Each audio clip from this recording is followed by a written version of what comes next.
That's an old Penn and Teller routine. Are we live? Are we live? Novella asked if there's going to be fire. Right. I mean, yeah, Yeah, probably yeah. at some point. Most likely. Yeah. Welcome to Talking Heads, everyone. Episode 413. Your once-weekly live show for the latest in beer and some tech news. I'm Jeff, and we've got a special guest host on the show. Who are you? Well, I'm Matt. I'm Homelab Hazards, and you can find me on YouTube at Homelab Hazards. I have 0 videos right now. I have 3 videos filmed. The problem is, one of the videos that I filmed was building my editor's workstation, my remote editor. And it was the hardest video I've done so far, and the most cursed. So it's almost ready, but it now works. Yeah, we're gonna have some fun hazards on the channel. And as one of your viewers said today, this is my second appearance on YouTube. Yes. Under this name without actually uploading any videos. Right, yeah. I like how you're just trying to do the circuit before, you're doing your press tour right now. Yeah, exactly. I'm also going to be at CES with Chips and Cheese, so Excellent. I might show up on his channel. I'll just have to wait. I have to get on at least 3 channels before I post anything. Yeah. So it's the press tour. Exactly. Well, thank you for joining me. This'll be fun. Matt's been around my Discord for a very long time. We've become pretty good friends. He sits next to me at PDX LAN twice a year. We have a certain animosity towards one another, mostly because we have the same cursed ideas, and he reminds me a lot of myself, like 15 years ago, on the hacky crap that I would do. So if you like what my channel became, this is a glimpse into my past. Yeah, if you anything in the background of my frame is fair game for my future videos. Yeah. And all of those GPUs that you see are connected to one system. And they are functional. Yes. Or they will be. Yeah. That's video 1. So, Jeff did the multi-gamer rigs and the virtualized streaming setups, and I'm doing that, but worse. Yeah. So. Yeah. Yeah. Anyway, episode 413. Thank you all for joining us live on this Wednesday night or in podcast form over on Spotify or wherever your favorite podcasts are found. Today's episode does have a sponsor. That is Meter. You will hear about them a little bit later in the video. Let's see. We do drink alcohol on the show. If you're drinking along with us, alcoholic or not, let us know in the chat, and we'll give some early show shoutouts as we go along. I already see you dropping some Novella. That looks delicious.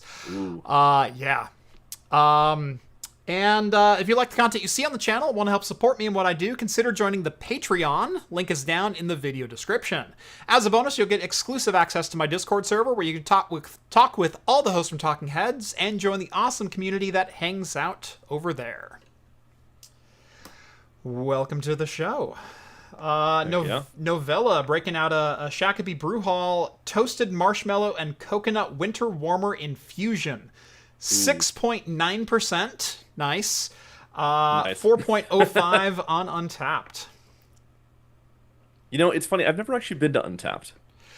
Like, you keep mentioning Untapped, but I've never even heard of it. Yeah. Prior to hearing your show. It's a beer check-in app. It's kind of like for foodies, the.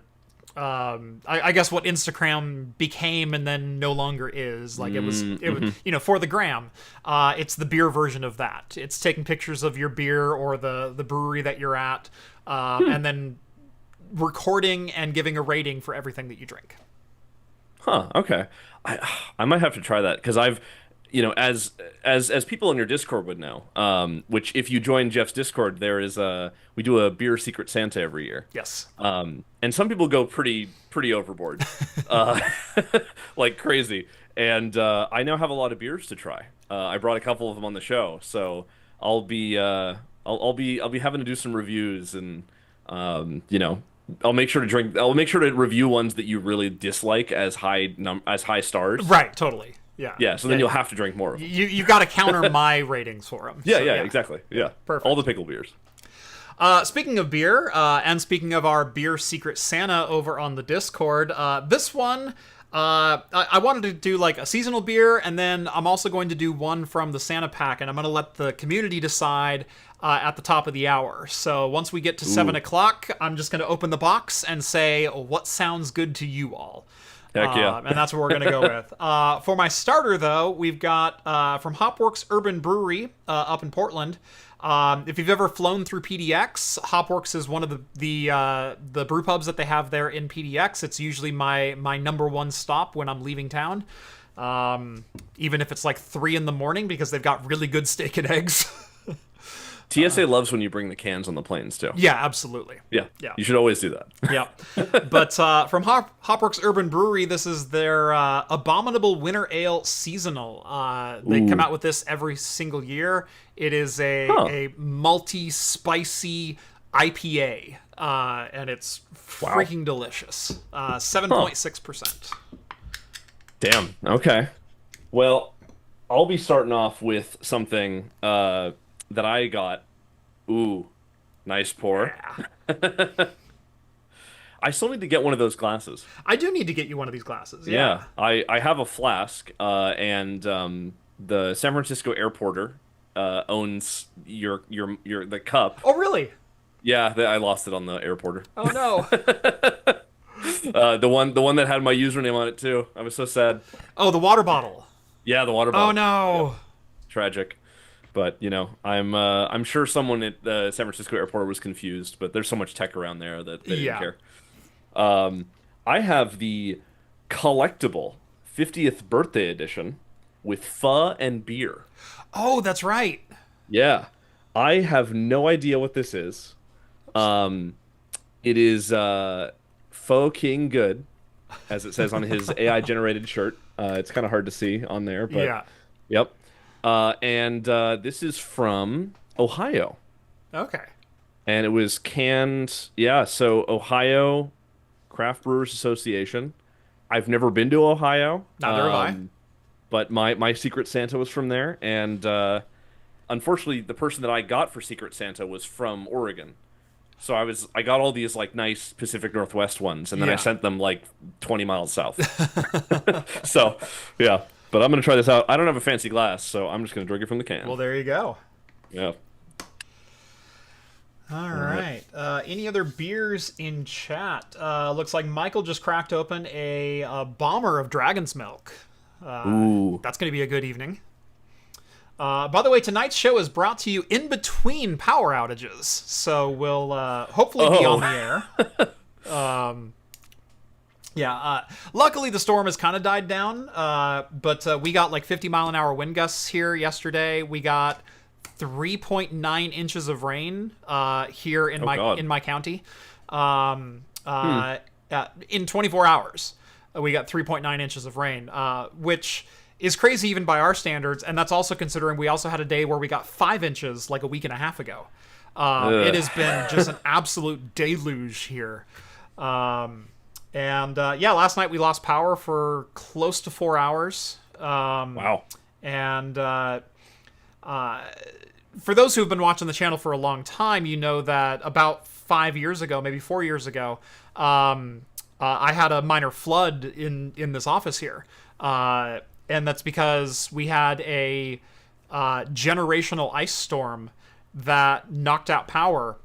We only lost power for 6 hours, I think. But when you get a generational amount of precipitation, that also leads to flooding. And we have sump pumps already. There's an underground river beneath my house.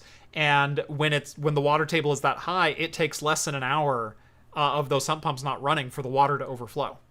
So last night, 1 a.m, the power went out. And so I had to go haul the generator out of the garage, realize that I sealed up the hole at the access hole that I had used for the extension cord to get underneath the house because of rodents this last year. And so I had to cut a new hole into one of my breather vents. But I had to army crawl underneath my house at 1:30 in the morning to get that done. Yeah. But got them hooked up. Sumps ran just fine. We have a propane powered generator, so started up just click, done. Super easy. And yeah, ran all night, no problems. And then, of course, right as my anxiety was like tapering off and it's like 5 a.m. and I'm just falling asleep, the power comes back on. And so it's like, all right, I get to go unhook the generator now. Go. Oh boy. Yep. We didn't have any. So the rain here has been intense, but I'm up on a hill. Yeah. When I got this house, because the city I'm in is notorious for flooding pretty much every year. Yeah. It's like at the water line. Yeah. It's like a New Orleans type situation. Like it's pretty bad. And so I was like, hey, if I get a place, I'm gonna get a place on a hill. Yeah. Thankfully this one is the highest point, so we haven't had any issues. Yeah. There is a culvert under my house, which we'll see what happens with that. But the only thing that happened to me, we didn't lose power or anything. Yeah. But my mini fridge that was cooling my beers died. Oh no. It almost caused a fire last night. Oh. At 3 a.m, my fiance wakes up and she's like, "What's that noise?" And I just hear outside. I'm like, "Oh, that's not good." Yeah. And I walk out and I smelled plastic. Yeah. And the compressor died. Compressor tried to melt itself down. Yeah. Yep. And so I unplugged it. Yeah. So we were both up at around the same time, but for different reasons. Mine was more on brand. Yeah. So. Cosworth would like to remind you that he flooded while on a hill. Yeah, his house flooded last week, his crawl space, and he's up on a hill. I'm also up on a hill. I'm 400 feet above the river line, but the problem is I'm at a depression at the top of the hill. And so all the water, yeah. you drive 3 miles up, and then you drive 100 feet down, and I'm in this like little depression at the top of a hill. And and I'm where water collects, and there's also a river that flows underneath me. So yeah, it's fun. It's a lot of fun. Reverend cracking a Typhoon coconut smoothie sour for Mortalis. Pineapple, pink guava, peach, and toasted coconut. Ooh, that sounds really good. 6% and a 4.32 on Untapped. I gotta say, this collectible, it is so skunky. It is strong, and I don't know. Yeah, it's intense. It does go well because right before the Talking Heads, we got pizza. Yeah. So I have pizza sitting in front of me that I'm not going to be eating on stream. So I'm just smelling the pizza and eating and drinking eating the this pho. basically. Yeah, literally. Yeah. It's a combo. Yep. But yeah, I need to go on Untapped. It's a good time. You can find some really good stuff on there. It's really interesting to like check in a beer, and then a couple of months later someone gives a comment and like goes, "Oh, I was at this brewery and I picked that up." And you know, because you can comment on people's posts and check-ins, and you can make friends and things like that. And so it's kind of a quasi social media program. Most people that I know don't engage in the social media side of it. They literally just do the check-in for their own catalog. But yeah, it's fun. I have a similar thing with social media where, like, you know, people that I know show up, and it's mostly just Cosworth, and it's in YouTube videos about the BC250 every time. Like, I watch a video, and within an hour of it coming out, Cosworth has commented. Yeah, every time. and you know, he has the same username on there, so I'm like, okay, there he is. Yep. So he's haunting me with the BC250s, which is there any news related to that, by the way? Related to me and BC250 stuff? Yes. I was supposed to be filming the video for that today, but I didn't get to bed until after 5 a.m, and so yeah, understandable. I kicked that off until tomorrow. I'd spent the first couple of days this week going through the office, cleaning it all up. You might notice a little bit more of an echo. I've emptied a lot of stuff out of here. I see a beerinator. Yeah, I completely rebuilt the rack behind me for the visual appeal. I've been keeping some of the servers that I no longer use in a storage unit. And I'm like, I don't want to do that anymore. Especially one of them is my Xeon 6 review server with Ooh. 1.5 terabytes of DDR5 in it. And I'm like, I don't care what my insurance policy is for that. I'm going to bring that home. Yeah. So, yeah. Like, I like my storage place. It's great. But I'm like, yeah, I've got a rack back here. And I recently pulled a couple of servers out of here. The Super Micro 846 that I just rebuilt my NAS in, that was the ballast on the bottom of the rack. Oh God. And so I'm literally like, hello, old friend. But previously that server was also in storage. And it didn't get like wet, but it did accumulate some moisture on it, and so there's like pitting and corrosion and some rust on it. And I didn't do it like any super close-ups, but it looks rough from the outside right now, which is awesome because it's got a 5th gen Threadripper in there now. Oh, wow. Okay, that's like what, the SP5 socket? Yeah, the big one. Oh, jeez. Yep. I hate that. That happened to my BC250s, which I have traded to someone in your community for some DDR5 RAM. Yep. And I traded, what is it? The price of both RAM and the BC250s have done so much of this. Yeah. And I have a feeling they're going to do that more soon. Yeah. So, hint, hint, if you want a BC250. Yeah. Yeah, the crazy thing is what I paid for my BC250. For those who don't know what we're talking about, I did a video about almost 2 years ago now on the ASRock rack BC250. There's one right there.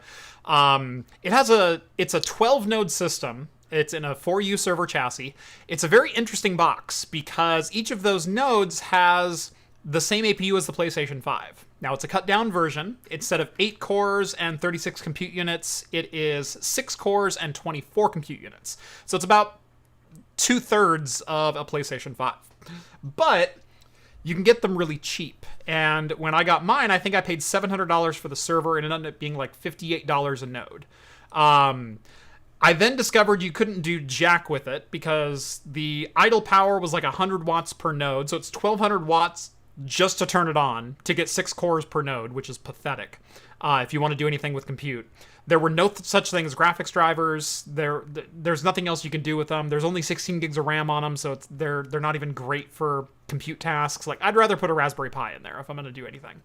I mean, you have a Xeon 6 behind you, so idle consumption is not your concern. Right, yeah, exactly. But I'm like, they are so beyond useless for like 99% of things, they might as well be useless. So I did the video hoping I could game on them, and then turned out not to be able to. I found out a lot of really cool things about the platform, but I'm like, maybe one day they'll work, but they're not going to work for me. And so I sold the box.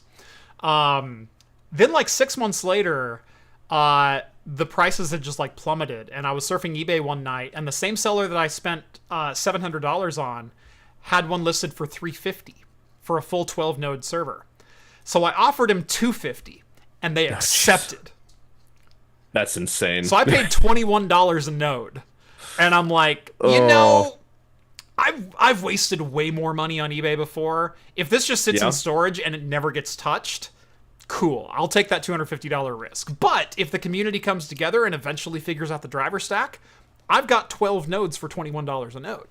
And then lo and behold, about a year later, they started figuring out the driver stack, and they've got it working now. And so I have 4 of the nodes up and running up in my server. They're all powered on. In fact, can I do this? Are you remoting into them? Are they full up and running? Oh, okay. Nope. Okay, they didn't log back in. I had the power outage last night, so I had to kill them. So they probably didn't boot up cleanly. So we'll get them back up though. But yeah, I can remote into them. I can play games remotely. There's a couple of things that's still not quite perfect about them, but as far as performance goes, and as far as like a game streaming server with 12 independent, gaming clients, I'm pretty happy. I'm pretty happy. Yeah, for me, the only limitation is, so I'd love to. I hate having storage on a per node basis because you have so many of them. It's like you wish you could cluster them. They only have 1 gig networking. Yeah. And they have an M.2 slot, which Mm-hmm. you can put other things in, but it's only PCIe 2.0 by 2, which is unfortunate. Yeah. So it can only do 8 gigabit best case scenario. Right. And I have no idea if it's shared with other buses either. I think that is independent. I believe that Okay. is a That's direct good. 2-lane to the CPU. Nice. And I figured out that you can get there are now 5 gigabit M.2 NICs for $20 a piece. Yeah. And so if you did those, I'm debating making an XCP-NG cluster with them, just as the worst possible thing to do with them. Because technically, if I had XCP-NG and then I had a LinStore, I had a separate LinStore box Yeah. or LinStore cluster for storage, Yeah. it would work great. And the encoder works and everything works now. I'm debating it, and then I'm gonna probably sell them off because as much as I love them, uh, I have I have a few of them. Uh-huh.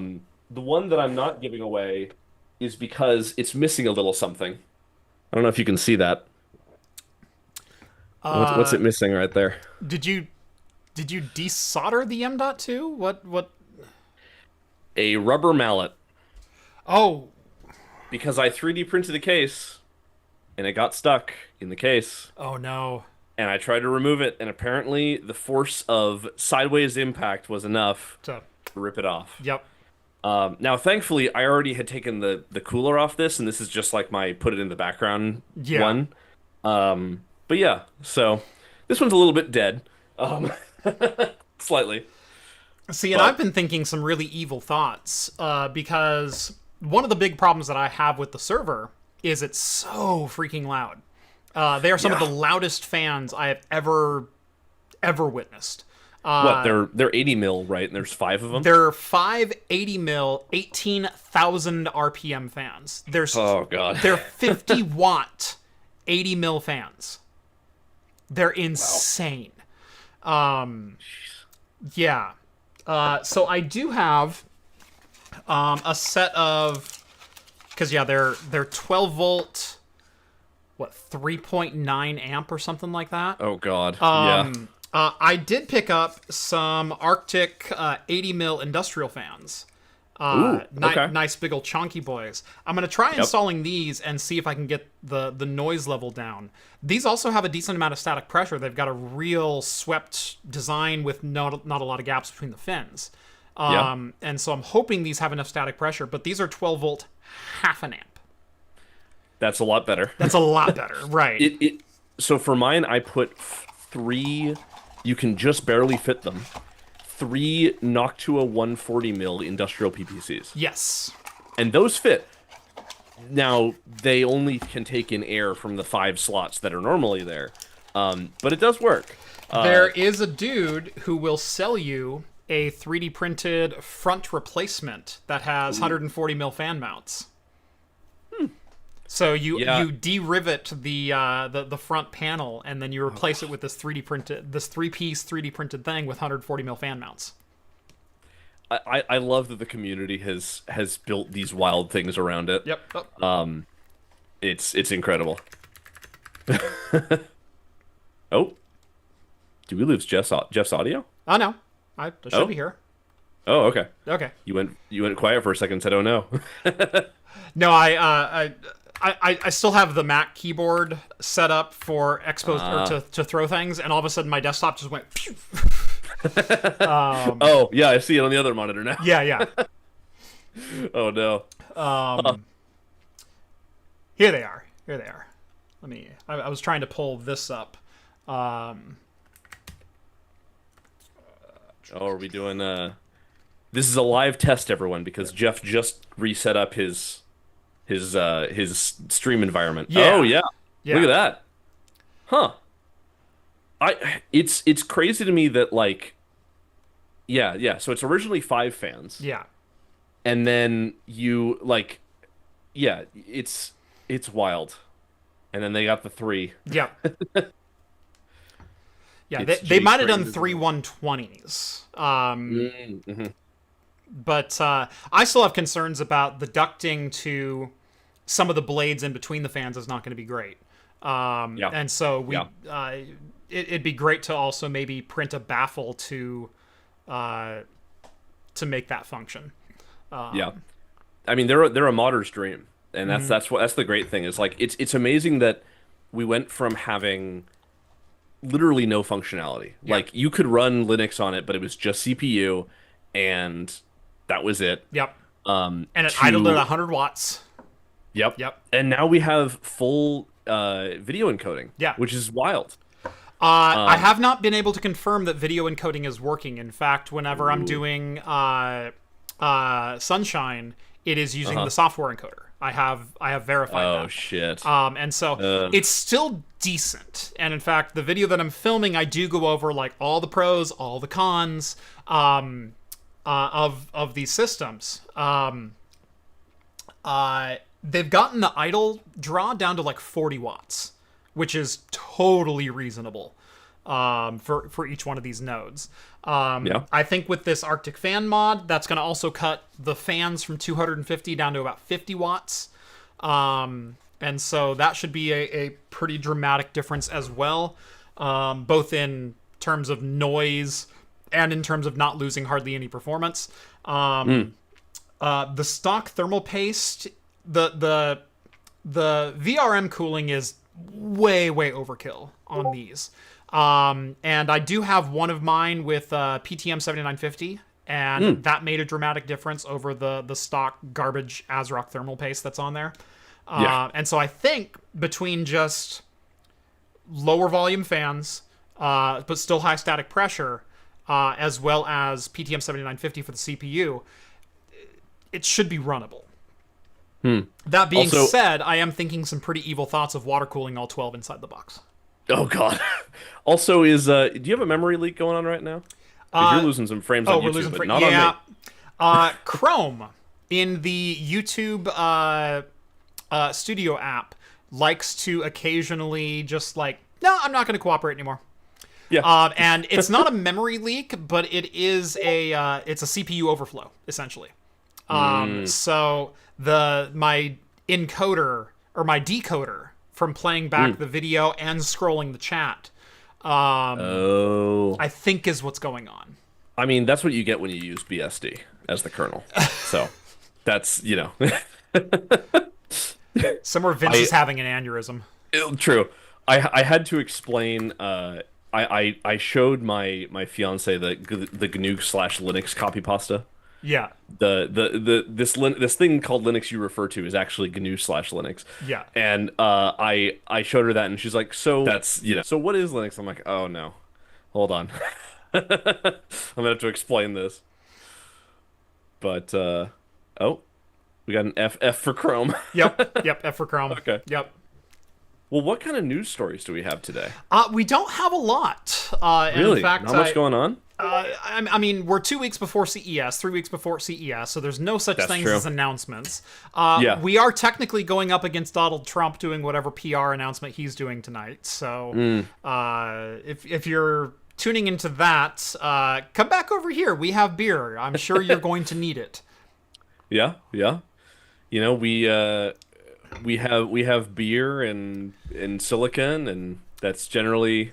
I could bitch about tariffs again. Like, so can we see it? Get all the way over here. There we go. Axe Effect. So no, I got second 3D printer. Oh, nice. Of course. And there we go. I got a second Bamboo Labs P1S. And so oops. Hello. Zoomed Jeff. Focus assist. And so I wanted to kit it out the same way that I have my other one kitted out, which is I do have a Diamondback hot end, and I have the Bamboo Labs, the sticky cold plate for PLA and PETG. Nice. And so look, overkill is underrated, and I know you probably don't need a Diamondback for printing like PETG, but for Axe Effect / OpenViro, I actually want to print the base of those out of a glass-filled PETG, and so I want it to be consistent. And that's what we're going to do it on. There you go. So I ordered the new Diamondback nozzle for this printer. $125. It ships from E3D. which I believe is in Germany. Okay. But Diamondback is manufactured in Colorado, U.S. company. Okay, they make the actual nozzle tips in Colorado. I believe they ship them to Germany for final assembly, and then they're shipped out of Germany via E3D, which means I got to pay a $47 tariff importing a nozzle that was made in Colorado. Wow, I love that. Yeah. You know, I had to explain to my manager at my day job today, why RAM had exploded in price. Yeah. And all this stuff. And it I won't disclose who my employer is. But it's gotten bad enough that we are now sourcing raw materials for silicon wafers. Mm-hmm. Despite not manufacturing them, it's gotten bad enough that the company that manufactures them, which, let's be honest, is always TSMC, Right. is like, hey, if you get us the materials, we'll give you a discount, which is wild. Yeah. And so they're doing that now, and there must be something around that, but yeah, it's a little intense. Yeah. Yeah, I'm glad that all of us home labbers have a healthy supply of RAM. And yeah, it's interesting. I showed, what was it? I have right next to me is my, actually, you know what? I'm gonna hold this up. Let's see if I can. This is my newest project. This is Homelab Hazards Video 1. Ooh. Yeah. Oh. So, uh-huh. Okay. I know that mount. That is a wild board. This is MATX. Yeah. Is it okay? It's on screen. This is MATX. With it has 6 RAM slots, nothing crazy. Uh-huh. And if you look at the back, what are all those ports? Those are Oculink. Oh, geez. Uh-huh. And 10 gig, but slight issue, there is no extra port there, so it's actually a 10 gig over M.2 adapter with a looped cable. And it works. It's great. So because I was like, hey, all these PCIe slots can be divided. So I have 2 here, 4 here, 4 here. Yeah. And 1 10 gig NIC. And I got this board for $175. That's not bad. And they forgot to take out the CPU. Oh. Yeah. So nothing crazy. It's a gold, Xeon Gold. Yeah. I think it's 12 core. Okay. But base frequency is like 2.2 gigahertz. Second gen scalable? I think first gen. First gen. Okay. Yeah. So like a 5118 or something like that. Yeah. That's exactly the model. Nice. Yep. 5118. That's wild. You know your hardware. It's a blessing and a curse. Yep. But I have in this is a rare commodity, which is 16 gigabyte DIMMs. Which is DIMMs. Yep, DIMMs. And these ones don't say it, but I have most of the ones I have say Crucial on them. Yeah. And it's sad because we lost Crucial. We did. It's tragic. Yep. Yeah, it's looking over my shoulder, it's really funny because I wanted to fill the rack out, and I'm like, I might as well bring all the servers that are in storage right now, make sure they're not, getting moist or anything like that, and they're a little safer environment here. Before I had my fridge there, and it didn't make sense, but now it's like, yeah, I've got a rack, cool, we'll stack them up. It so happened to turn out that these are all of my DDR5 servers. Oh. There's 3 terabytes of DDR5 behind me. Damn. You sure you don't want to pay off your mortgage and I just consider stop doing YouTube? That's a lot of RAM. Wow. Yeah, the Xeon 6 box has 1.5 terabyte. There's a Genoa box with another 512. Nice. And then there's this guy right here. This guy's got another terabyte inside of it. Damn. That's one thing that I never thought we'd see, which to be fair happened during the crazes of the past as well, which is DDR4 coming back, just like how DDR3 came back, yeah. In the X79 times. But one thing that's been increasingly popular is 13th and 14th gen CPUs Yeah. because they support DDR4. Yep. And so before this craze, I had my roommate won a 13900K, but she had an AM4 based system, and I was like, it's probably better to keep the AM4 system than get a whole new motherboard just for the CPU. And so I was like, okay, let's we'll figure that out. So I kept the CPU, and I bought a motherboard for it, which used DDR4. And I was like, I'm technically losing some performance. Maybe I'll use it. And I was about to return it, and Amazon was so desperate to get rid of it. This was 2 months ago. Yeah. Amazon didn't want it back. They said, we will pay you 30% of the price of this if you just keep it Yeah. and not return it. When I was in the returns thing. And I'm like, maybe.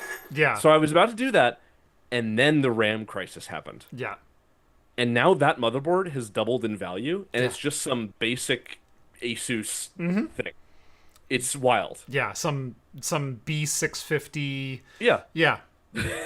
And I think one of the plays is I have a lot of friends who are like, oh, should I start like hanging on to memory, or should I start keeping platforms? And I'm like, hold on to ECC DDR4. Yeah. Because it's not worth that much right now. Like, it's expensive, but it's not that bad. It's already starting to skyrocket. It is? Yeah. Oh, shit. In fact, DDR3 is also starting to go up. So, aren't you glad you bought that multi-node cluster so you can make a video about it? It's fantastic timing. I mean, it Yeah. really, really is. I'm hoping there's going to be a video coming out right around Christmas for that Nice. one, with me starting to move a lot of my services over. So, building my new NAS box was consolidating some space in the rack to mostly get space for the microcloud server, as well as figure out how I'm going to handle all my virtualization. And so technically my virtualization is going to be downgraded on like a performance level, but then I've also got 8 nodes of that, so Yeah? it's more distributed now, which I kind of like. Yeah? And so my plan is to run 4 of the 8 nodes of that microcloud, which, if you don't know what we're talking about, I bought a super microcloud based on X79 Sandy Bridge, Ivy Bridge, Xeon CPUs. There are 8 nodes in a 3U box. It supports 2 3.5-inch drives per node on the front of the chassis. No M.2 because this predates technical NVMe certification, although it would technically work. There's also a single PCI Express X8 inside of these. But my plan is to run Proxmox in some kind of Ceph cluster and have these 4 nodes as a cluster of whatever services I want to run. And if one goes down for whatever reason, the other 3 will just pick up the slack. There you go. I also want to distribute my Plex server a little bit because it's been running just as a single VM. I'd love to run it as 2 VMs, and maybe with alternating hardware. And so inside of of these servers, I've got 2 Tesla P4s and 2 Intel Arc A310s. So each Nice. pair of servers is going to be running a different video card, so we'll just fire those up and let the VMs run, and we've got full video encode. And but I've got multiple CPUs that I want to test out, and that's kind of what the other 4 nodes are going to be for. Is the other 4 nodes are going to be like my playground. I can do whatever I want on them. Do I want to install Bazite and throw a Radeon 6400 or an RTX 3050 in there and just call it a gaming client? Cool. That PC literally cost me $50. Yeah. Yeah. Huh. That's one funny thing about, like, the hardware landscape is I feel like AMD and Nvidia are kind of jumping back and forth on, do they want to do the 1-slot coolers, Yeah. or do they want to deal with the 2-slot low profile ones? And I'm still a fan of those 1-slot cards, but I feel like they're getting less and less popular now that those 2-slot thicker ones are working. Yeah. Also, yeah, you are dropping some frames. I don't know why. OBS is claiming I'm dropping almost 10% of my frames right now. What the hell? Which is wild. Like I said, the Northwest is going through it right now. I can't necessarily not blame my hardware, but I can also definitely possibly blame some internet exchanges. Between Oregon and Washington, there were over 500,000 people without power in the last 16 hours. Wow. And a good chunk of them are still not back online.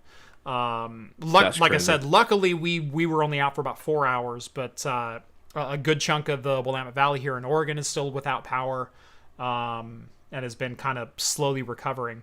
Let me see if I can drop my stream quality just a little bit.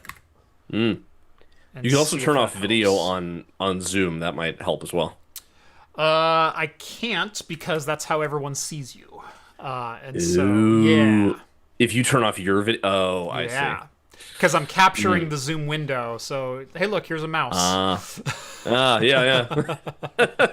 Wow. Yeah, it's like it's sort of it's coming back. It's coming back. Yeah, watch 2 GB in this video. Oh, what did Mike Jones say? 492 megabytes is just a fire. Oh, yeah. That's what is it? I watched this video the other day, which was like most people were recommending 32 gigs, Yeah.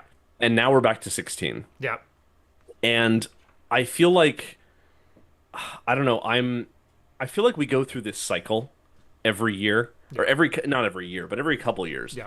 of some component is a massive bottleneck of the PC world, of the PC community. Yep. Whether it's GPUs, whether it's now memory, whether it's storage. I feel like there hasn't been a year when we've had like consistently good prices on everything. We've had power supplies be a bottleneck at one point Yeah. in the last Yeah. 5 years. That was wild. Yeah. I spent of my own money $2,600 on an RTX 3090 back when I needed one. Oh, jeez. Yeah. Yeah. I had a friend spend $3,000 on a used 3090 Yeah. FE. Yeah, no, mine was used. And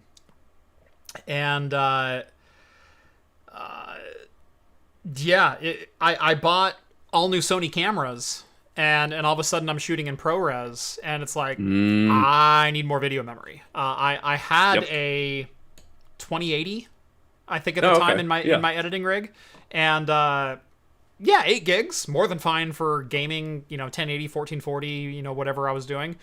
Yeah. Video editing, H.264 at 100 megabit or whatever I was filming on before. Yeah, that's fine. It handles it. Yeah. ProRes at its lightest setting at like 340 megabit. When you're shooting for an hour straight, you're now dealing with quarter terabyte video files. Oh God. Yeah. Yeah, Yeah. that stacks pretty quick. Yeah.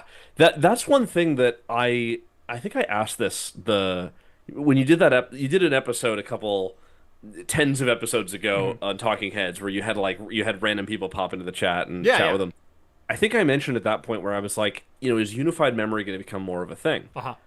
And I think the funny thing is the RAM crisis accentuates this. Yeah. Because platforms like, Strix Halo, platforms like, ironically, the BC250, that have unified memory. Yeah.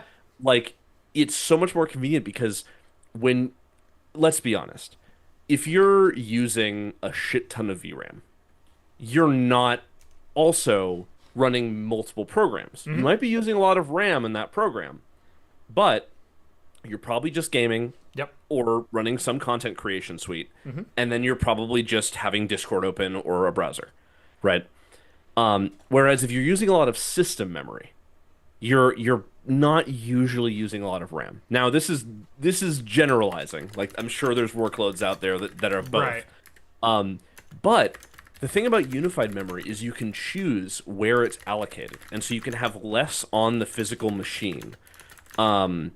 And I think that's always one thing that's bothered me about PCs is that if you have a baller video card and you have like 100 Chrome tabs open, you're using like a gig of video memory. Yeah. Maybe. Yep. It's just sitting there. Yeah. And I heard the phrase it was unused memory is wasted memory. which Windows tries to compensate for, where it basically fills up a buffer of what's it call it? I forget the term, but it fills up something with temp files Yeah. for the OS, and it makes it a lot snappier and it's smart. But even then, it's like, why not just have 16? Even like, I feel like the weird new sweet spot is going to be 24 gigs of unified memory, Yeah. and I think I was Apple thinking that as knows well. that. Yeah. Apple knows that. I mean, I'm on a Mac Mini M4 as we speak. I'm Yeah. on 16 gigs. Wow. 16 Yeah. gigs of unified, 10 core CPU, 10 core GPU, 16 gigs unified memory. I edit those same ProRes files that I bought an RTX 3090 for.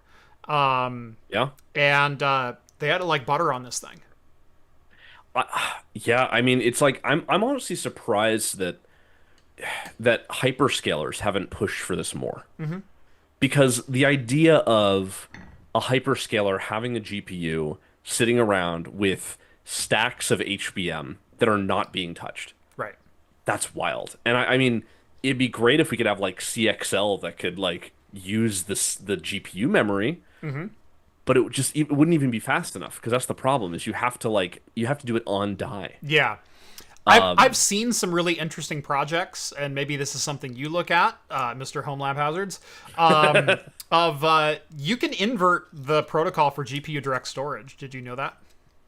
You can invert it? Oh, so you can access the I love that. That's great. I've seen Wow. that. I've seen someone use GPU memory for storage before. I think I saw someone joking about how they could install Windows onto their GPU memory. Yeah, it I think I flows saw both something ways. like that. Yeah. Oh, jeez. I would love to see a RAM disk. That's a good idea for a video that I should A make. GPU RAM disk. Yeah, a GPU RAM disk, and piss everyone off, because not only am I using memory as storage, which is incredibly inefficient in the first place, Yeah. but I'm using video memory as storage, Yeah. which is also in a massive shortage right now. Yeah. I love it. I love everything about that. Hell yeah, I'll have to do that. I'll have to figure out how to, because GPU Direct is only a Windows thing, right? It's not a Yes. It's not a Linux thing. Yeah. Okay, yeah. Because I mean, the BC250 has that ability, because you can split the memory, and it basically just acts like a DG or an iGPU for all intents and purposes. But yeah, that would be, oh man, a RAM disk on the BC250 in memory. Would that be the fastest storage, but no way to get it off of the device? Yeah, basically. Oh God. Okay. Yeah, because this is what GDDR. Yeah, GDDR6. Yeah. So, jeez. Well, you know what you have that not all of us have is a 96 gig GPU. I do. I do happen to have one around. Around. Yeah. What was the issue you were? Because so Jeff and I were both at PDX LAN together. Yes. And you were trying to run some games. Yeah. And wasn't there an issue because you had less system memory than video memory? There is a bug that will crop up with some Windows tasks where if you have less system memory than GPU memory, and this also works for hard drive space, believe it or not. So if you put a 60 gig hard drive in a 64 gig memory system, it freaks out as well. But no, if you have less system memory than GPU memory, the system runs out of address space to keep track of where GPU memory is supposed to be. If you start maxing one of them out. And I didn't run into that. No, my issue was I would run a benchmark. It would run for about 20 to 30 seconds, and then it would just hard lock. What was funny is I had run this system. That was my Fractal Design Ridge with my custom LCD on the front. I did a full video on that build. I had run that system with an RTX 5090 at the previous LAN, and it worked like a treat. And all I did was swap out a 600 watt RTX 5090 for a 600 watt RTX 6000 Pro Blackwell. And when I fired up the Blackwell, it would run for 20 seconds and then it would die. And turns out the extra bandwidth from the memory was causing the PCIe 5 to lose its negotiation over the small little riser cable that I had. So I had to drop it to PCIe 4 speeds. That cost me 12 hours of issues. Of course. Yeah. Yeah, and meanwhile, Cosworth shows up with his BC-250 at our most recent LAN and is Hmm. the only one playing consistently because he had no hardware issues at all. Yeah. Of course. And it went from unplayable to no hardware issues. Um, and that's sort of one of the funny things too is, and this is sort of related to another. Have you had Cheese on as a guest before? Yes, I have. You have, okay. So Chips and Cheese, if anyone's seen some of Jeff's other videos, is our resident, how would you describe him? Architecture nerd? There you go. Now you're chips and cheese. No, I'm Chips and, oh, did you switch the, wait, look. Excellent. I'm so glad that worked. Yeah, all these backgrounds I made in Photoshop with my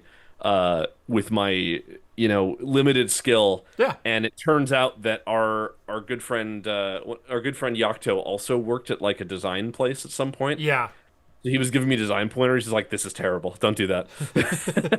uh, but anyway, so Cheese works with a lot of architectures and hardware like that. Yeah. And one of the things that I've found at my employer, which don't worry to the people who also work at my employer and are aware of this. This isn't disclosing anything Uh-huh. NDA. But what's really interesting is because now a lot of companies are making their own hardware, Yeah. right? Not their own architectures, they're using ARM, but they're making their own hardware. Yeah. There's a lot of shuffling going on in that now it used to be vendor relations. It was you're talking to Intel, you're talking to AMD, Hmm. you're getting the hardware and you're customizing it to an extent, but realistically like if you go to Intel and say, "Hey, implement this new instruction set to the CPU," they're just going to tell you to screw off. Like Yeah. We covered this with Valve a little bit with the Steam Deck and then again with the Steam Machine because both of those products have semi-custom AMD components in them. yep. Sony and Microsoft for Xbox can approach AMD and say, "Hey, we want a custom chip with this number of cores, with this number of threads, with this implementation. We want to remove this implementation of this feature because we're not going to use it. We want this, we want that, we blah, blah, blah, blah, blah." Yep. And AMD will say, "Okay, you're going to sell 20 million of these, right?" And they say, "Yeah, not a problem." Yeah. That's kind of the minimum allocation if you Yeah. want custom hardware. You can get custom SKUs from companies like Intel, AMD, etc. And so that's where we get kind of these off-market, the 2697A V4, which technically never existed. Was that one the no, that wasn't the There's the was it 26 Black Hawk or whatever it was? No, It was like no. There's the Okay. the 2697, which is an 18 core processor, and then there's the 2697A, which is a 16 core processor with two of them gated off with 200 megahertz more boost clock. Okay. And so they took the same silicon and they went, "All right, we'll customize this for you, but it's not a custom layout; it's custom features." You can do that in like some smaller quantities, but if they're gonna custom cut a die for you, like 10 million is the minimum quantity you have to devote to. At least. And that's the interest and so it's interesting that companies are now like the economics make sense for us to sit down and design our own, like get a silicon design team Yeah. and build our own stuff. And Apple obviously pioneered that Yeah.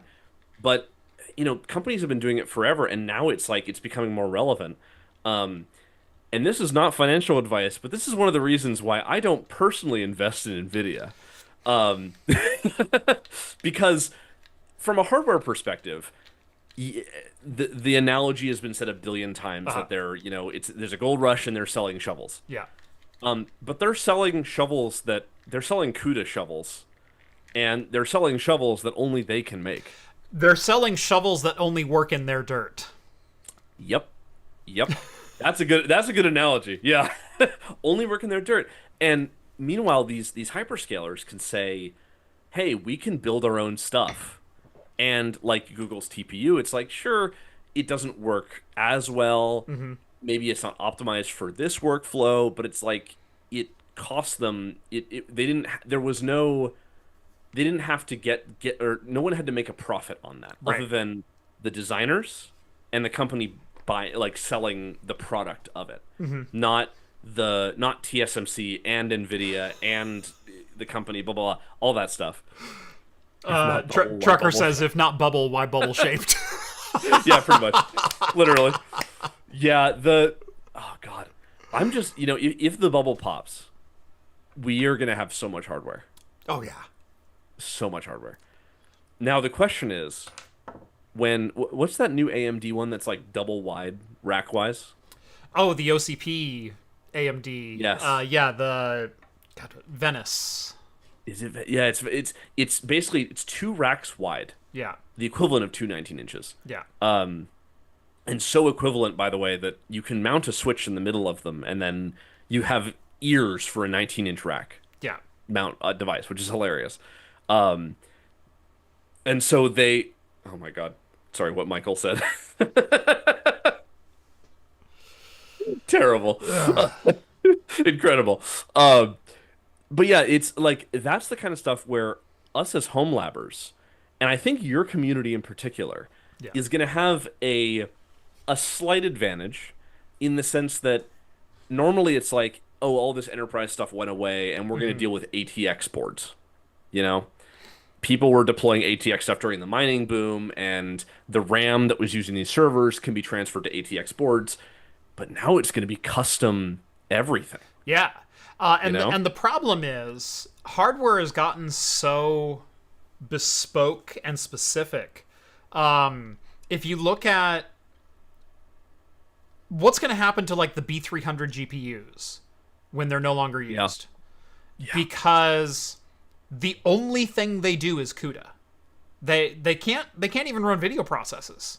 They don't raster. They're not capable of talking to APIs like DirectX or Vulkan or even OpenGL. They'll talk OpenCL. But they don't run standard video workloads, even though they're GPU based. There's no real other instruction sets other than LLMs that take advantage of that kind of architecture. If you can find something that takes advantage of that architecture, now's the time to deploy it, because holy crap, the market is flush for people looking for solutions for this hardware to run. All I'm saying is we had people running Doom on baby monitors. Uh-huh. And the future is going to be running Doom 2016 on a Blackwell, on a B300. Yeah. Like in CUDA, in compute. like with right. Yeah, in compute. What is it? The running Crysis but CPU rendered. If you have enough CPU cores, you can do it. Yeah. It's going to be like that, but I have enough CUDA cores that I can brute force OpenGL and Vulkan. Yeah. Not using any kind of render pipeline. It's like, I don't even know how that would work. I don't know enough about the architecture, but yeah. That would be fun. That's what we should have Cheese do. Yeah. I'm gonna ask him hypotheticals of can I run this on just CUDA?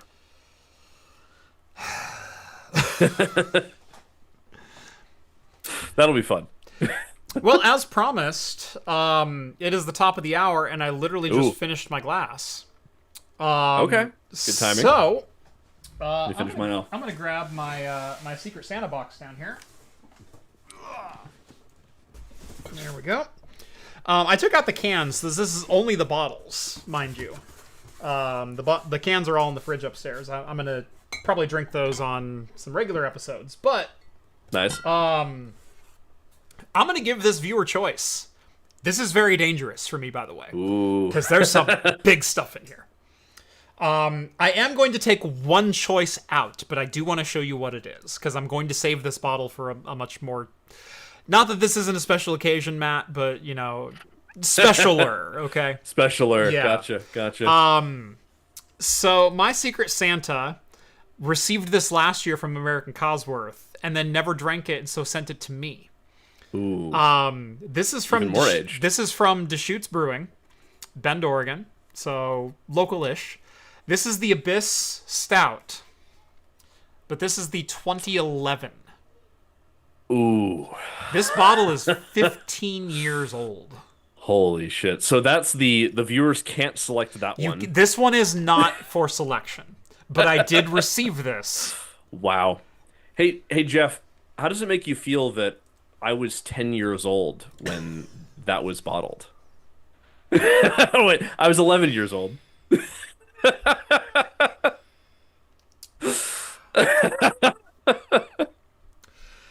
I'm still trying to process the fact that I have a teenager, and this next year is my 20th wedding anniversary. Yeah, yeah, that's crazy.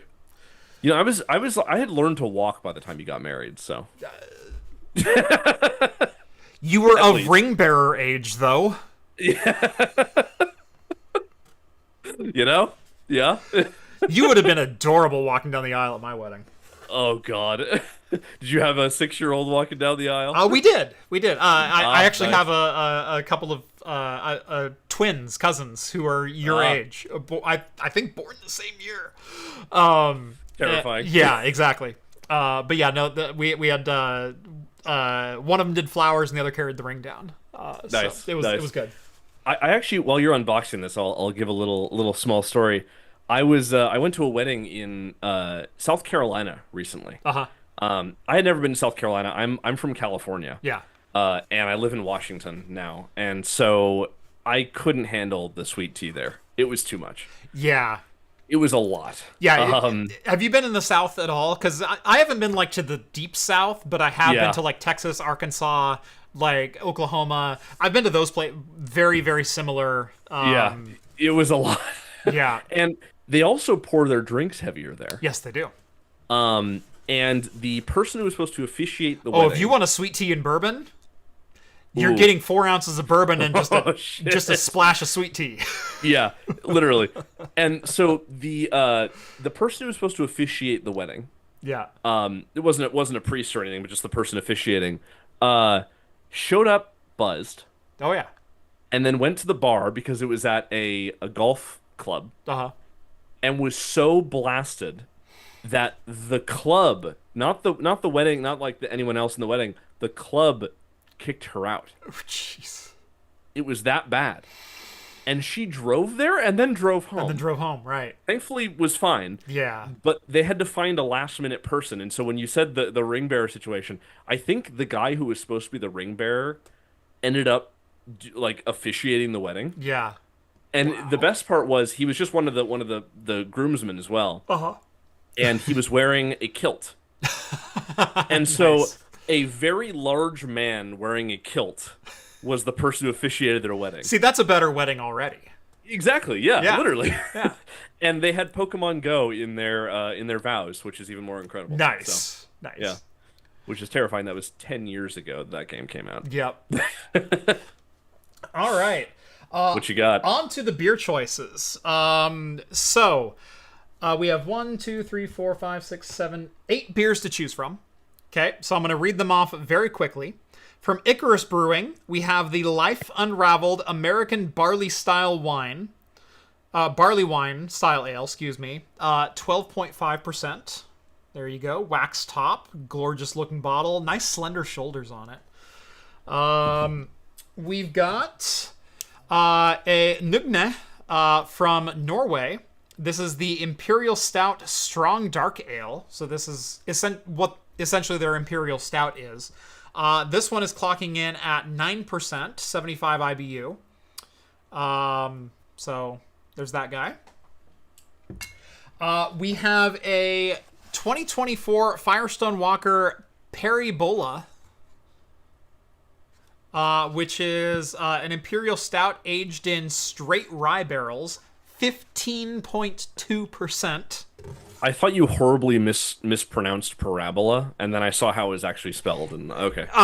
What's funny is when I opened the box, like I said, they do make a Firestone Walker Parabola, which is my favorite stout.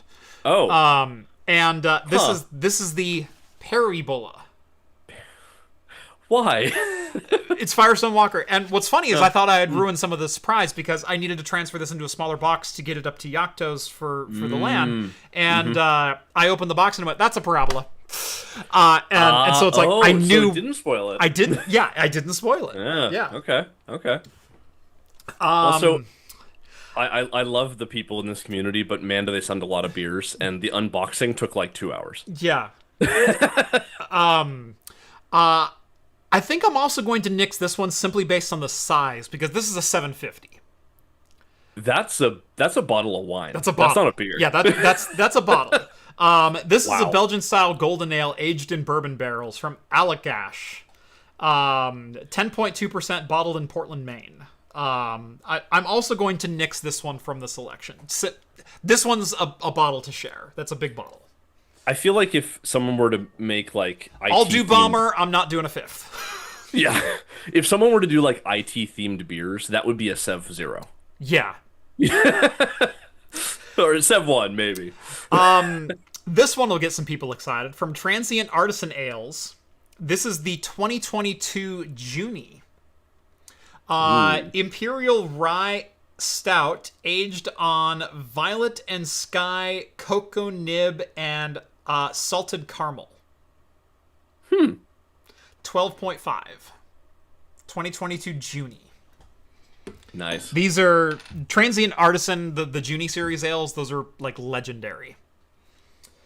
From Pondaster Brewing, it is the Castle Black Ooh. Rye Barrel Aged Imperial Stout. Again, nice slender shoulders. 2024, That looks good. 12.9%. And then last two. We have a Boulevard. That should already get some people excited. Their standard whiskey barrel aged stout. 11.8. Boulevard makes some incredible stuff. And then last but not least, we also have a Boulevard. This one, though, is the Boulevard Proper Pour Imperial Stout, double barrel aged in red wine casks and whiskey barrels.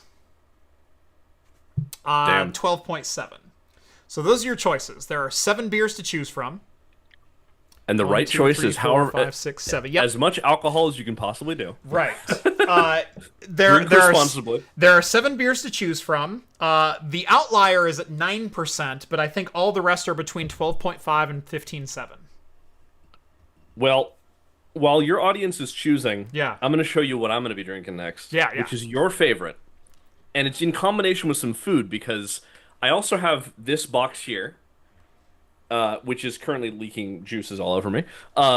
But it's your favorite. A prickly pickle. So, I'm gonna have this one. This is my first time having a pickle beer, and what I have to eat with it are fried pickles. So I'm going I'm going full pickle here. Going full pickle. Never go full pickle. No. Hold on. So I'm going to go ahead and create a poll. Nice. And in fact, I think I'm going to do it. I think I can do 4 options. So I'm going to narrow it down. We're going to do.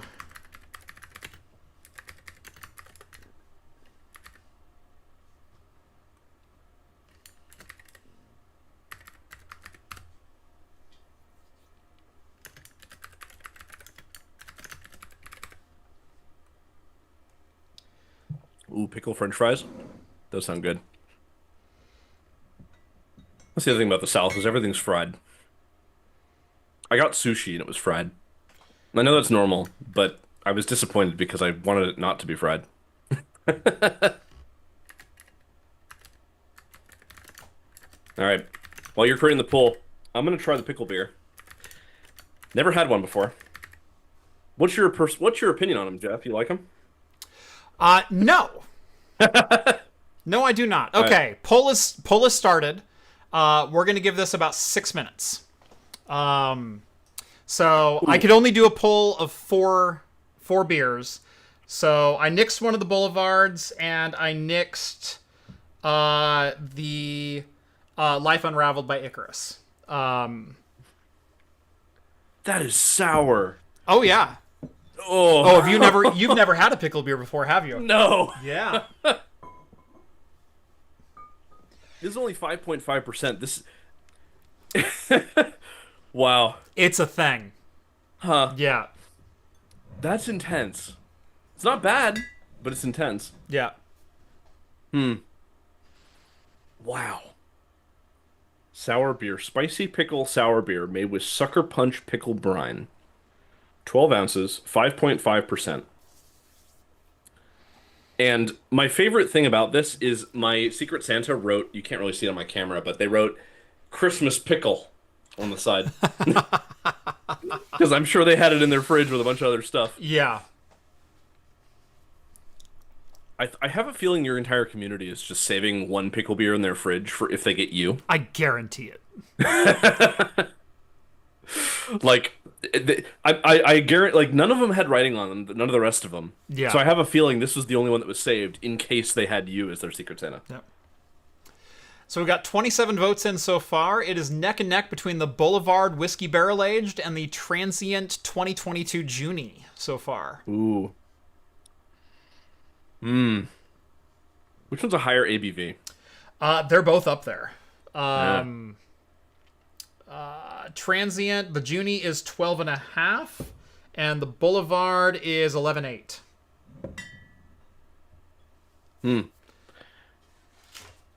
Also, this is the first time I've put my first name on the internet. And it was very funny because someone in the comments who I've never seen them before said, "Matt, now you gotta finish it." And now I'm like, shit. Now I have to. You've experienced parasocial relationships from one side of the equation. This is a completely different thing. You know? Yeah. Yeah. I had I met, who was it? I was at RePC the other day. Okay.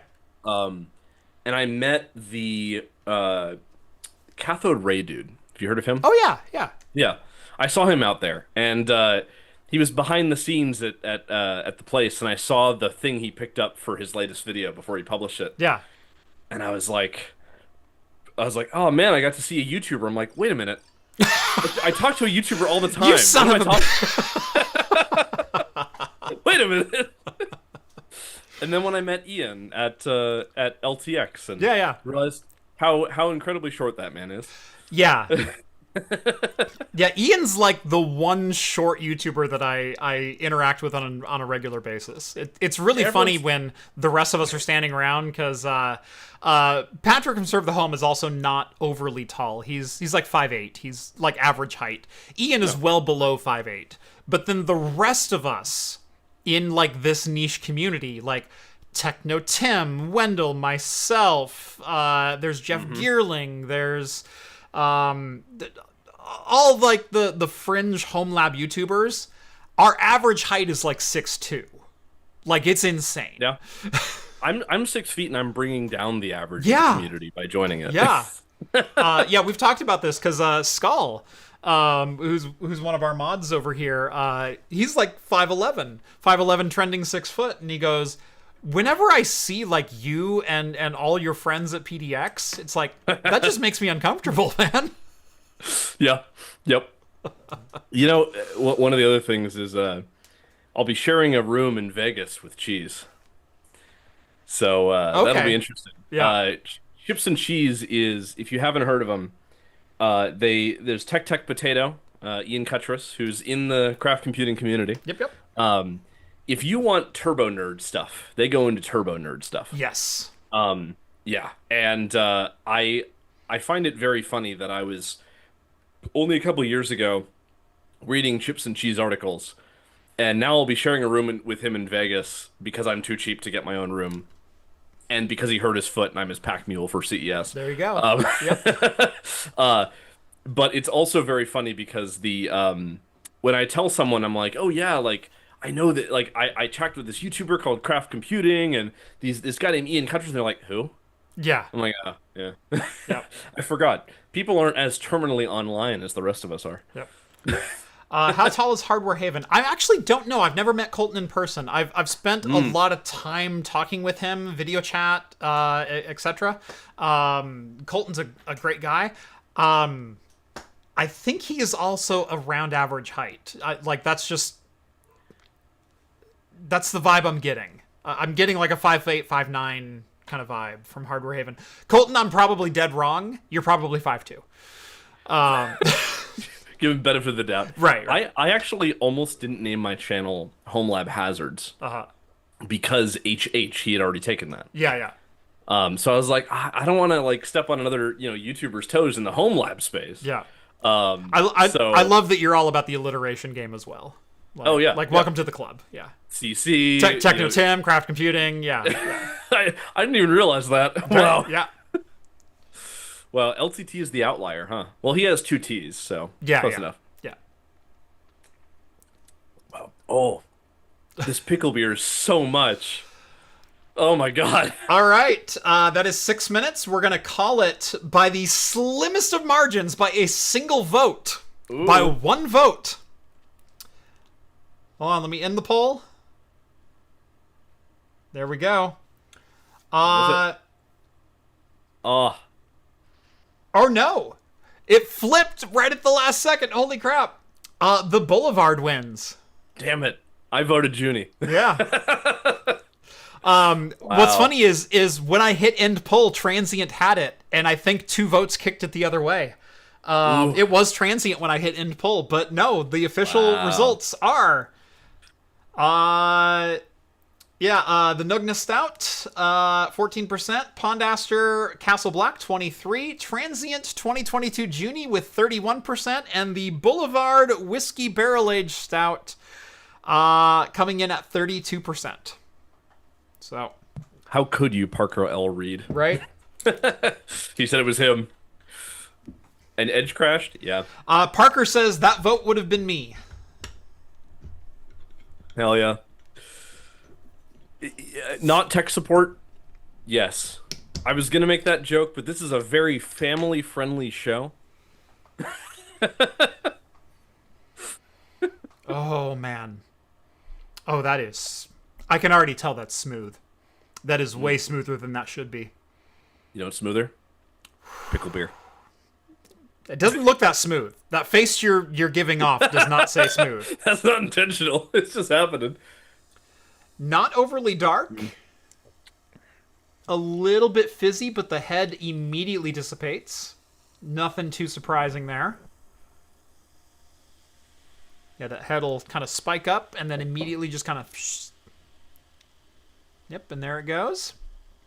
And why does that happen with the head? It's because of...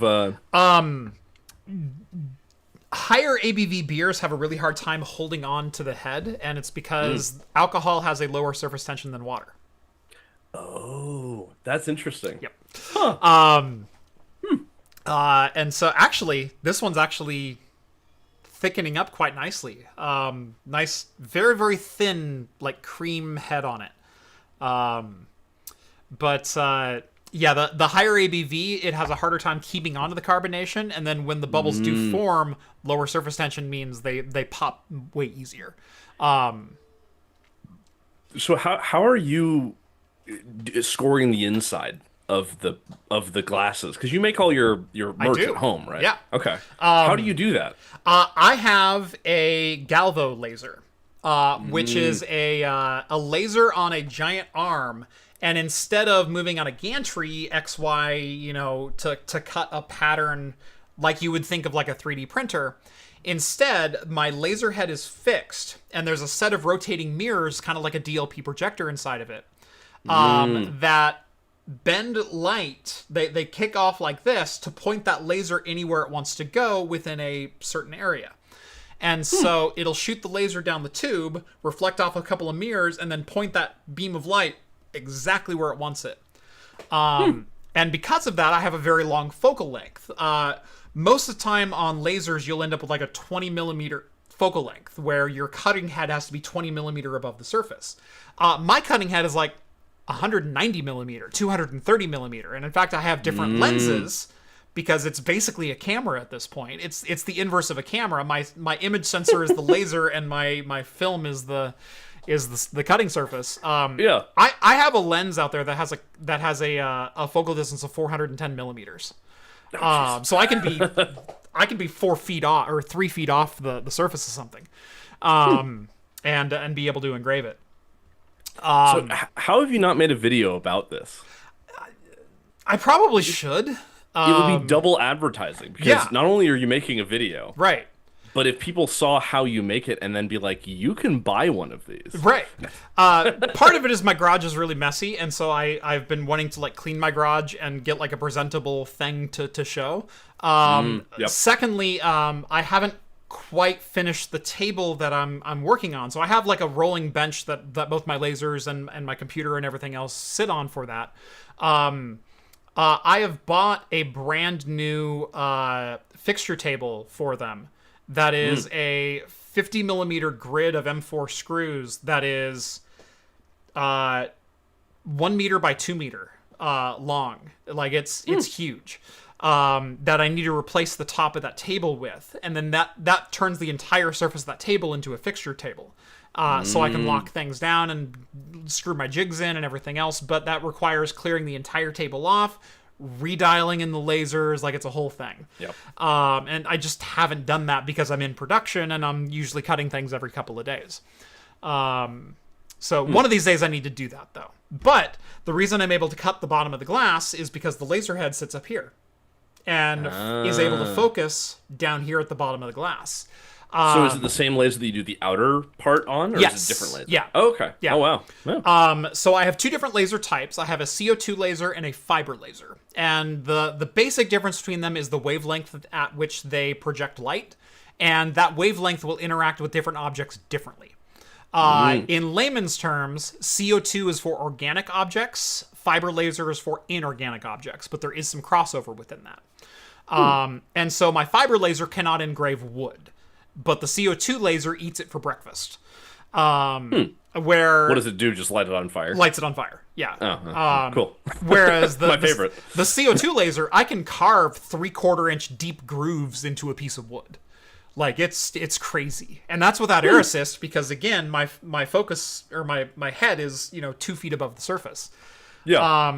The CO2 laser though is able to interact with glass without any marking spray. It reacts with the silica inside of the glass and actually creates micro fractures and then like melts them and then re-solidifies them in a single pass. Ooh. So that's how you get the color in. Oh, yeah. Okay. So the contrast is because of microfractures. Exactly. Yeah. Huh. Yeah, it's microfracturing the glass and sealing it all in one pass. Sintering it, recintering it. That's cool. And so you end up with a really cool texture on the outside that is permanent.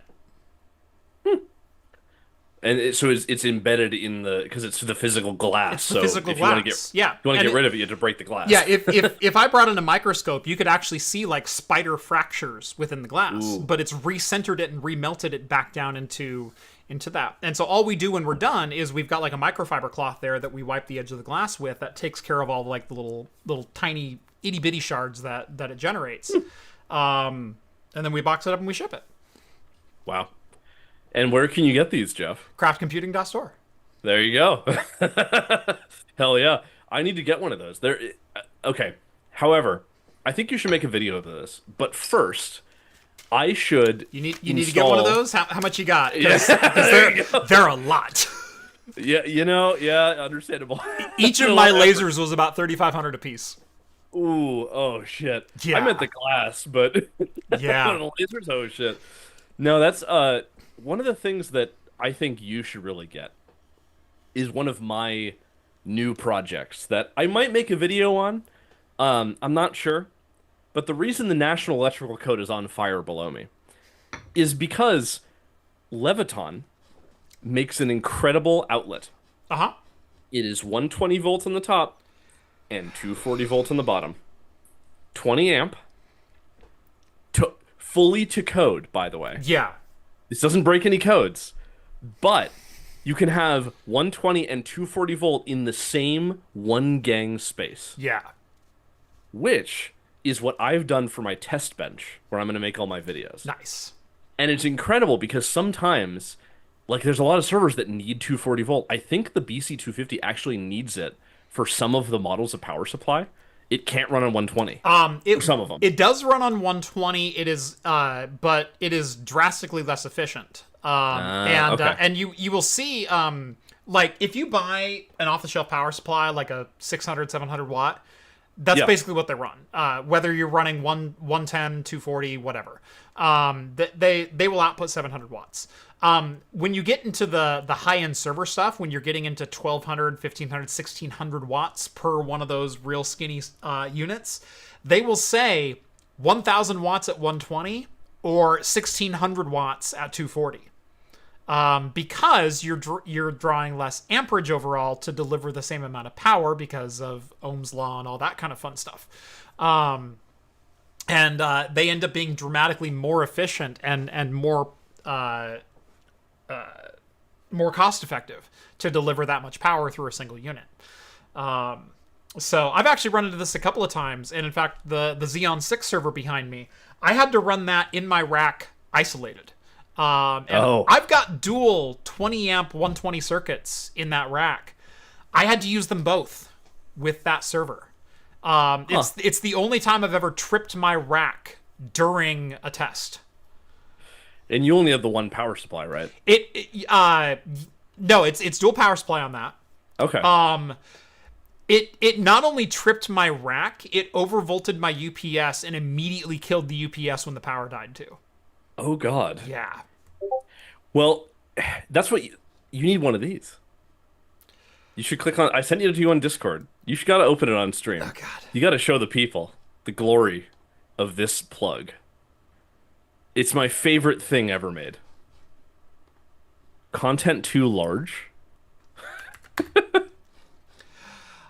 Circle Rewind, Vince, $20. I was waiting for that one. I actually looked up what the HTTP code was beforehand, or HTML code. Error 413. We're on episode 413. Content too large. More power. Thank you, Vince. Much appreciated. Always need more power. In fact, you can send as many amps as you want over no matter what wire gauge. The question is, how long can you do it for? Right. Yes. I feel like the Family Guy Noah's Ark meme. What the hell is this? Yep. If you'll notice, I guess the top, because the grounds are on top, but the top outlet is an L or a NEMA 620. Yeah. And the bottom is a NEMA 520. NEMA 520. Yeah. Yep. And it has 4 poles, similar to a normal one of these, except only one of them is shared. And the only one that's shared is a hot, not a neutral. So you have one hot that is shared between the two, a second hot that only goes to the top plug, in this case, and a neutral and a ground. It's beautiful. It's my favorite outlet of all time. And the best thing is you can run one of these with you have to run something that isn't common, which is like 20 gauge not 20 gauge, Jesus. You can do that, not for very long. 10 gauge, what do you call it? Romex. Mm-hmm. But you have to run the one that has the neutral conductor as well. So you need three current, sort of current carrying, because neutral's sort of that way. Yeah. Yeah, technically not upside down. Apparently there is no correct way to orient those plugs in the NEC. Right, yeah. The NEC doesn't even make a recommendation. However, the original engineering plans are for the grounding pin on top for safety precautions. Yep. The grounding pin is a thicker lug and could, in theory, maintain more weight on the lever than the 2 rods that are just held in friction. And so, yeah, the way this plug is designed, the North American standard plug, is for the grounding plug to be the top connector. However, it's not actually mandated via code. I'm so glad that you've banned every single British viewer in your community, because otherwise they'd be talking about their fused plugs, and then we'd have to ban them again. Yeah. No, we have not banned any British people. Ian is still on the server. Yeah. Yeah. Super secret double probation. True, yeah. Exactly. Can I take a second? Can I take a second? Holy crap, this beer. Ooh, really? God, I'm the opposite right now, so. I appreciate you muscling through it just just to just to aggravate me. That is some commitment. There's a lot of whiskey in this. There's a lot of whiskey. 11.8%. Man, that is good. How do I describe this one? Thinner than you might expect for a bourbon barrel-aged stout. It's not a pastry stout. It's not even approaching a pastry stout. This is much more akin to the body of what I'd consider a porter. It's a lighter viscosity. It's a lighter weight. It's not nearly as clingy in your mouth either. I wouldn't call it light-bodied, but for a stout, fairly light-bodied. The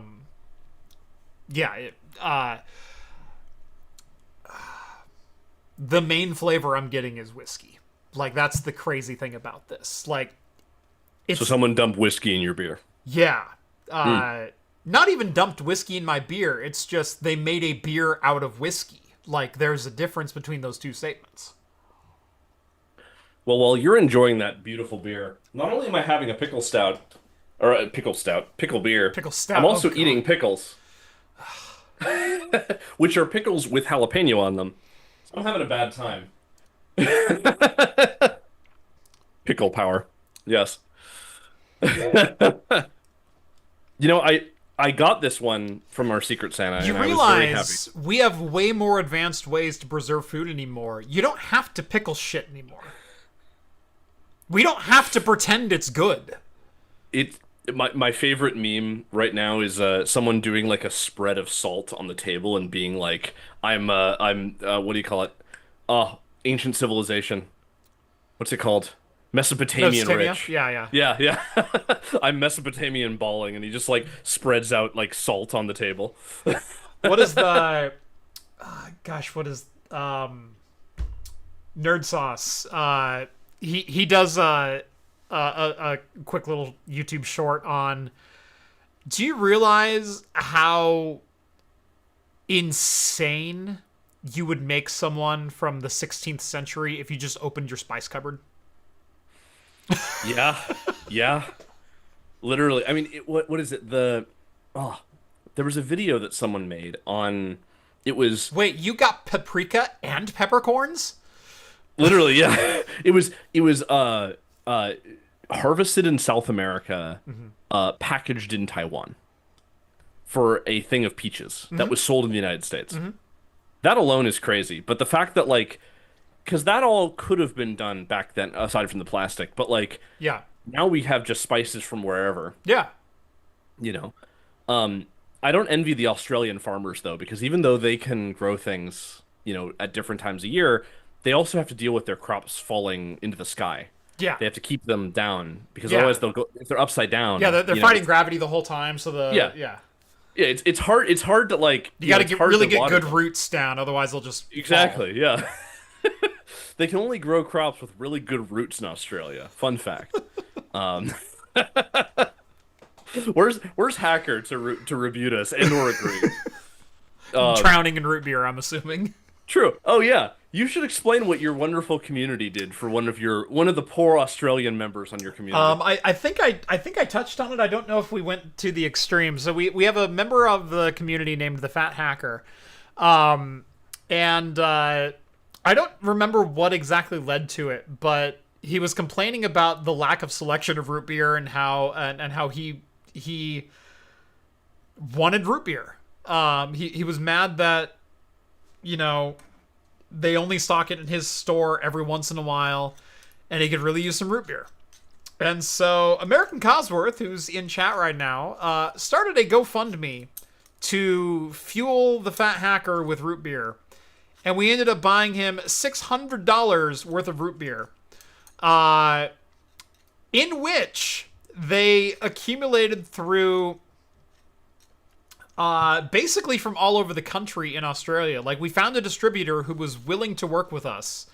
They then pooled some of their, like, resource or distribution together and I think he received 24 individual shipments of root beer. Yep.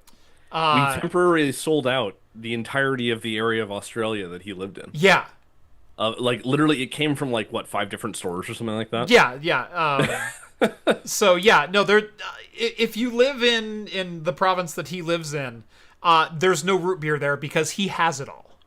Mm-hmm. Mm-hmm. And blame him. Yeah. Yeah, it's incredible. You know, the things that our community does when someone's in need, i.e., they need root beer. Right. Yeah, yeah. To ask an Aussie how the weather will be tomorrow or how the war with the emus went. That is very true, Green Protagonist. Hold on. A&W root beer. Did we got him? I think we got him a lot of American brands. Yeah, he got A&W and some. He got 2 different types. I just want to call out one of my favorite local brews, from Silver Falls Brewing. Ooh. It is the Great Emu War of 1932. Hold on, there we go. 1392. They've been fighting them since then. The Great Emu War of 1932. I've had this beer on the show a couple of different times, but it's from a very local to me, like 15 miles away. Yeah, so if you ever wanted to... Oh, it's an IPA. Yeah. Yeah, and it's a darn good one. Okay, okay. You know, I will say, regarding IPAs, during our Secret Santas, you can select, you know, the price range. If you can only afford a certain amount, that's totally fine, because you usually get paired with someone who's also doing that. Unless they choose to go crazy, like my Secret Santa did. Which I love them for it, because they got me this pickle beer, as well as several other things. But you can choose what you do, and you can choose the type of beers you like. And my Secret Santa specifically selected no IPAs. Yeah. And I went to Canada for Whale Land, which I almost wore the shirt, but I figured the Irish Death shirt was a little more appropriate. Quilters. Yeah, that's Quilters, a way better shirt for today's show. In Ellensburg, Washington, yes, nearby-ish, which the road doesn't exist anymore because of what the Pacific Northwest has been going through. Yeah. But regardless. Yeah, literally doesn't exist anymore. One lane does. By the way, if you were needing to get from the Willamette Valley in Oregon, so Portland through Eugene, and you needed to go east over the Cascades, there's 7 highways that will get you there. Only 1 was open this morning. The rest had either landslides or trees down. So 6 of the 7 were closed. Yeah. And the one that was open was Highway 58, which is the road of death. The road that you should not drive in the winter. So there's a Ram shortage and there's an Irish Death shortage. So, you know, but yeah, it like I bought all IPAs from Canada when I went to Whale Land. And so I was like, oh, I'm going to give them to my Secret Santa. These are all great. They're like Canada specific. I can be all confusing and be like, oh, who's the person who it was? Yeah. And then they said no IPAs, only dark beers. Yep. Shit. So I had a few dark beers, and I selected the $50 limit tier because it was my first Secret Santa. I'm like, I'm going to figure it out. And I didn't want to go over, and one of the bottles I bought was a $20 bottle. A $20 beer. It was glass. And the only box I could find that I could ship it in was an EV charger box. And then I used, thank you to Unix Surplus for the packaging material. Because I used the packing foam from a Unix Surplus order to pack the beers. And it worked great. Yeah, it worked great. Unix Surplus, friends of the channel, as it turns out. Were they a sponsor at one point? They're the ones that sent over the V100 system, and we've got a couple other things that are kind of cooking in the background too. So nice. Yeah. Yeah. They actually created a new division, a storage division. Yes. I don't know if you saw that. Yeah. Yeah. I was looking at some storage for some NVMe drives, and they had. I forget what the name is, but it's not even related to Unix Surplus. Like, the name isn't similar at all. Yeah. But in the description it says a Unix Surplus company. Yes. So they're doing some cool stuff. Yep. They get some good hardware. I've had a few issues, but any issues I've had, I've been able to resolve it. Yep. Pretty much all my hardware's from there, including the cursed board sitting next to me. Yeah, either Unix Surplus or C4, or it used to be eSISO. Those were kind of the three that I bought so many things from. eSISO a couple of years ago closed shop one day and never reopened. Yep. But yeah, there's also gosh, there's another one. PCS, I think, is the other one. Yep. Yep. Yeah, that's the one that I actually bought the BC250 from. Was PCS. Oh, really? Yeah. Oh, yep. Yeah, there's some people selling full units. I think that buying a full unit, it's now hit $1,000 for one of the 12 ones. Yeah. It's a little steep. It's a little steep. Yeah. $100, like, I would. It's interesting that now. I mean, the problem is now they can say it's 16 gigs of RAM and a single 16 gig of RAM stick costs this much. Yeah, you get 16 gigs of GDDR6 for $100 a node. Yeah, that makes sense, right? Yep. Yep. Yeah, it's interesting. My editor is going to be with 32 gigs of RAM for my channel because I had a bunch of 8 gig sticks and I'm like, I'm not going to use these anywhere else. And the board that I happened to use it had 8 slots, so I was like, perfect. I'll just throw them all in there. But yeah, high capacity stuff is worth a lot. Yeah. Wasn't it one of the members of your community bought a storage node, right? That they couldn't do anything with. And they bought it for $500 with 2 terabytes of RAM. Yeah. Yeah. No, that's not what happened. Yocto, who a lot of you might know, found a storage unit multi-node system on eBay for $500 that happened to come with 2 terabytes of DDR4 3200 ECC. He picked up the box for $500 last month. Awful. Yeah. This is the same Yocto that I also sold 512 gigs of DDR4 to about 8 months ago or so, like March or something like that. I think I sold it to him for $400, like less than $1 a gig, because was the going price for DDR4 back then. Yeah, you needed 32 gigs. Okay, $25. Like that's about the going price. I hate that. Yep. I mean, what is it? We're back up to 10 cents per gig, which is wild because we've been. I feel like we've been hovering around. No, sorry, for storage. For RAM, it's insane now. For it's RAM, like we're almost $3 to $4 a gig in DDR5. Really? We're approaching $3 for DDR4. Even DDR3 is over $1 a gig again. Do you think this is going to give Apple an advantage, or do you think they're going to get screwed eventually too? If Apple has to pay those higher prices, they're eventually going to have to raise prices. Even with the margins that they have, they're used to making those margins. And so they're not going to just eat it for the next couple of years. That's not their business model. That's no one's business model. Now, but I do wonder because it's Apple. However, with unified memory, I wonder if we're going to start to see a shift. There's also, I guess there is one news story.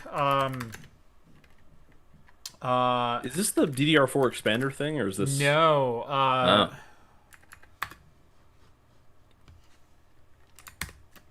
NVIDIA reportedly looking to cut gaming GPU production by up to 40% in early 2026 due to VRAM supply issues, because if it doesn't go in AI, it's not worth spending money on, right? Yep. Get your GPU ASAP. Reportedly to impact the 5060 Ti and the 5070 Ti first, but most of the models will follow, with NVIDIA likely to focus production on low VRAM SKUs like the 5068 gigabyte. Yep.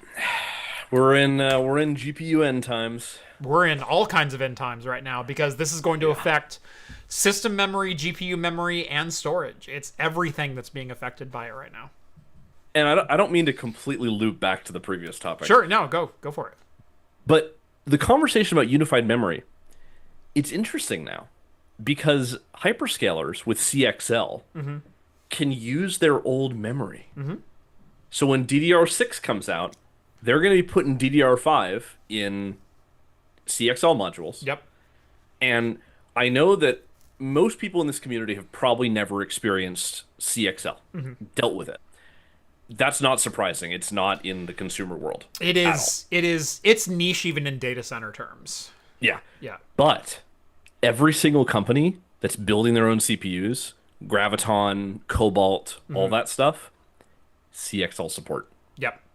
Meaning they're going to move all that RAM there. Yep. And so the other thing is, I wonder if that's actually going to keep unified memory out of the data center and keep DIMMs in like keep DIMMs alive because we for years we've been worried about like, oh, are they going to kill off DIMMs and kill off expandable memory? You know, it's a tale as old as Apple's been soldering memory. It's like, when are they going to kill it off? But maybe they never will. I'm actually wondering because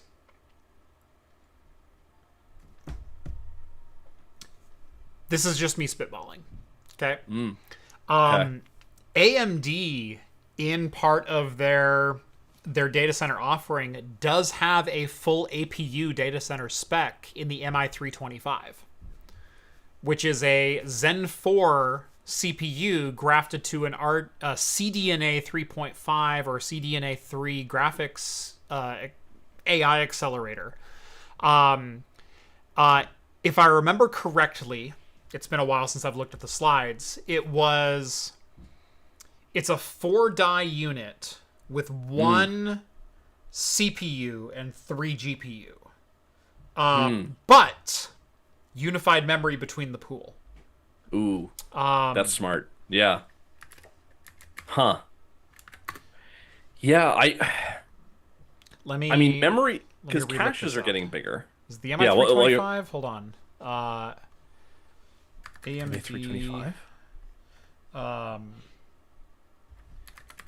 because caches are getting bigger. And so once we reach a certain point... MI300A, excuse me. MI300A. Okay. Yes. Unified memory, CPU, and GPU access the same HBM3 pool. Combines EPYC CPU cores based on Zen 4 and CDNA 3 architecture, which is basically RDNA 3 architecture, just with the Vulkan and DirectX instruction sets cut off the end of it. Yep. And yeah, so they already have an APU product designed for this. And in fact, if you look at some of NVIDIA's lower end products, a la the GB10, DGX Spark, DGX Station, those are APU products. They're unified memory. They might be still two separate dies for both of those products. There's a CUDA core die and then there's an ARM processor die, but those are both shared memory pools. Yeah. And those are data center tie-in chips. Well, and I wonder, do you think they're just gonna like put HBM on all the chips and then CXL everything else? I think so. Yeah. Because like, why not? You know?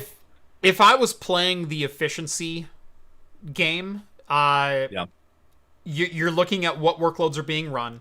You're finding out how much memory can we fit into a GPU die. Right now, it's the B300 with 288 gigs or the B200 with 144. Yep. You tack a Grace Harper, or a Grace 72 core ARM on top of that. You unify that memory pool. What does Grace need to run in an AI cluster? 32 gigs? Cool. Have it share with the GPU. Why are we adding an extra $400 in cost when we could just share the pool and we take minimal hits in performance? Yep. Yeah, I think it was, what was it? It was what Chips and Cheese were talking about this on their podcast. So this is the Fury Nano, which is the first, I think the first one. The Fury X was the first one that had HBM. Sorry, DGX Station is not unified memory. You are correct. Oh, it's not? Sorry, Cheese is in chat. Oh, instantly. Well, I will say, I did figure out the MI300A on my own. Oh, jeez. Again, I don't deal with this a lot, but both companies do have products that would make sense to either scale up or scale down to whatever needs need to be met within an APU type unified memory type space. AMD's already scaled up to an MI300A with Zen 4 and CDNA 3 on the same package, with shared HBM3 pool. And I know NVIDIA's done it with GB10 with unified memory. So, well, and so one of the things that, speaking of cheese, hi cheese, one of the things that you were talking about on your show the other day, and I'm gonna horribly mess this up now that he's here. HBM, which is what this guy has on it, had a low power mode. what are you holding up there? You're kind of off frame there. Oh yes, this is the Fury Nano. Yes. Yeah, OG Fury Nano. The Fury Nano and the Titan V behind me were HBM1 and HBM2. Yep. They had low power modes. And the reason we haven't seen HBM3 on consumer stuff, other than cost, is because it doesn't have a low power mode at all. Yeah. So you have to run it at full, which is fine, because if you're in a data center and you have HBM, you're using all your HBM. Like, it's always going to be used. If it's not, that's a problem. Yeah, if you're not fully utilizing most AI carriers right now, if you're not fully utilizing, then you're wasting money. Yeah. And that's the thing is, like, we, as consumers, we care about that because we're not, like, back to the whole thing about how much memory you're using, right? Unused memory is wasted memory. You're not using it on anything. So it's just sitting there. And we can put it in lower power states, but HBM can't do that. However, DDR can. And I wonder, and Cheese can probably correct us in the chat, can CXL expander chips, or expander modules, run at the lower power states for that DDR? Or does it not matter? Because it's data center. I don't know. I don't know if that's the case. I don't know if it matters because DDR can clock down. You are correct. And in fact, especially DDR4, DDR5, they've gotten exceptionally good at clocking them down to 800 megahertz when not in use. Yeah. Whereas early DDR4 and DDR3, if you were running at 1866, you ran at 1866, and you drew all 4 watts of your memory or your power allocation for that. But yeah, modern memory does have power saving modes. Yeah, I think Cheese was saying that HBM is more in like the tens of watts territory. Yes. So on a data center, that doesn't really matter, but it can. Yeah. That can add up, especially if you're a laptop, right? Like, where's the strict halo with HBM3? It doesn't exist because there is no low power state. Right.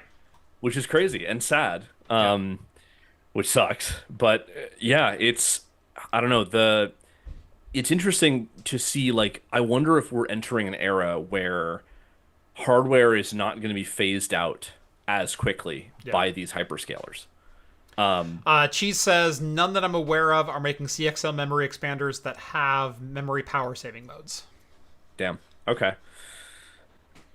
And are we dropping frames again? Gosh darn it. Are we? Yeah, we are. Oh, yep. Yeah, we just started. Oh, no. Yep. You want to close chat or something? We'll see what... Well, I'm not even on the studio page, which is funny. I'm on just the YouTube page.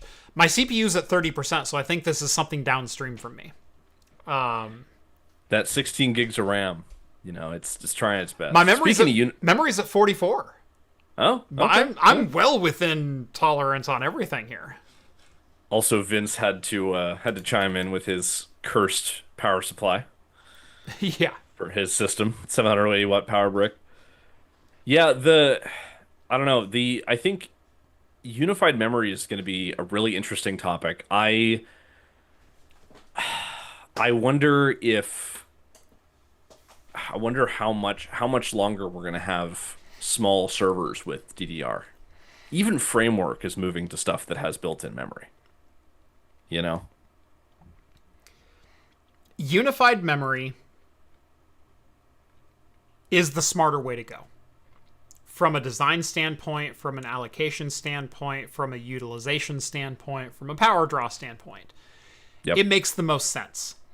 We hate it as enthusiasts, and we're going to hate it as enthusiasts because you don't get to choose your parts. Yep. Hey, do you want Strix Halo? Guess what?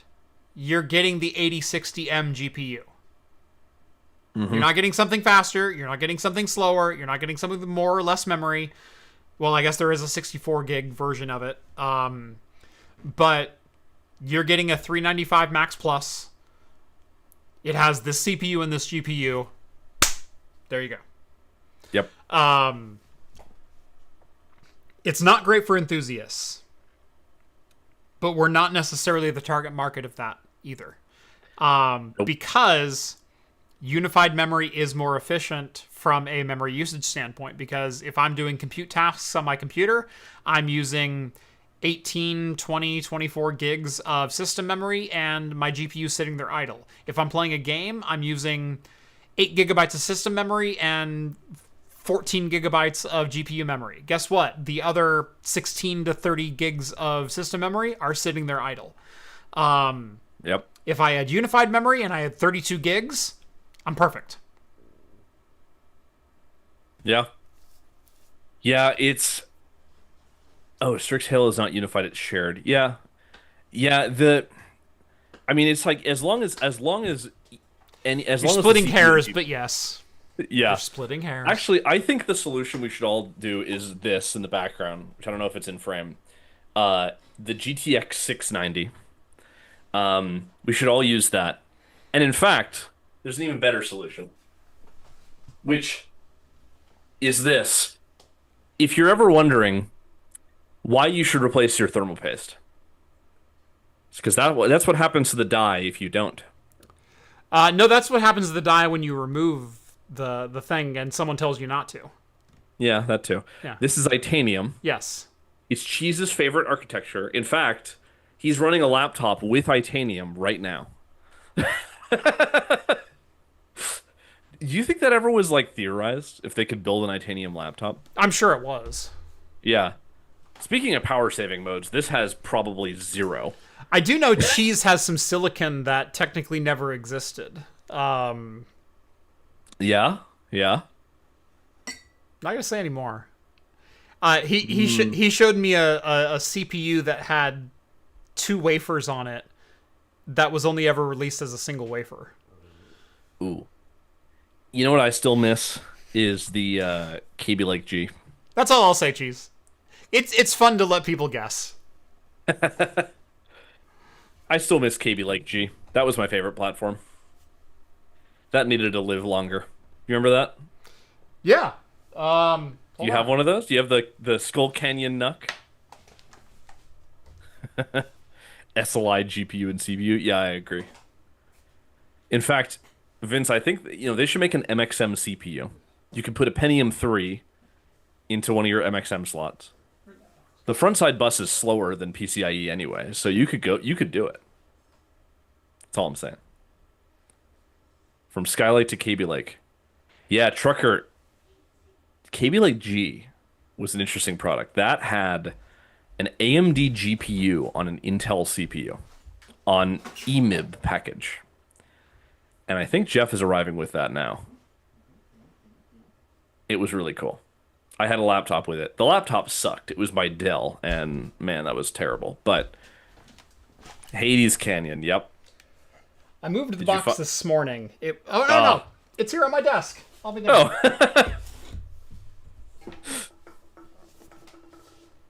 Intel, there it is. Yep, with the Vega. Oh, yeah. How long do you think Vega's going to survive for? Oh, nice. Yeah.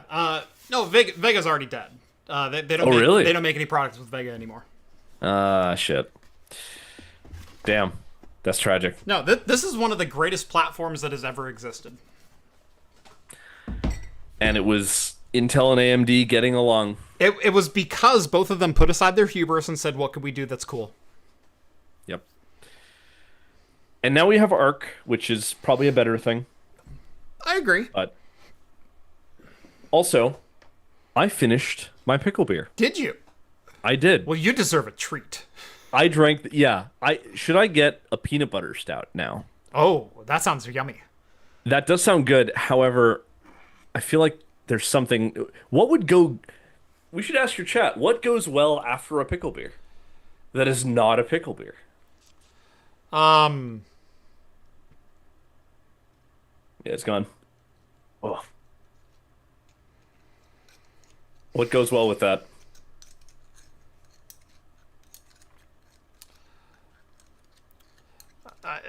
I'm gonna say disclosure for dark humor, and if you don't want to hear it, turn off the stream for about 10 seconds or so. I am a chronic migraine sufferer, including cluster headaches about once every 3 to 4 months. And people ask me, "Oh, have you tried whatever treatment, whatever?" Yes, I have. There's one injection that would treat it, but it comes in a 9mm needle. I think that's what goes best with pickle beer when I'm done. Yeah. That's an IPA, right? Yeah.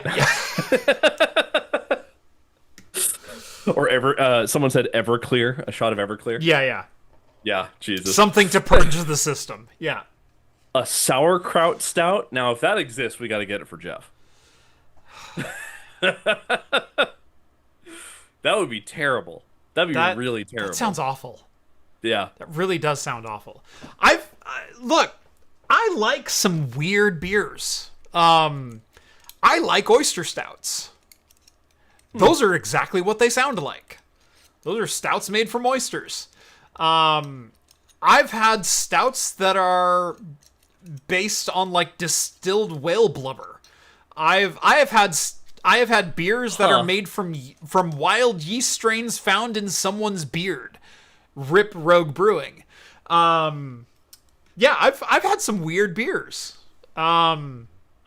Sauerkraut doesn't get me excited.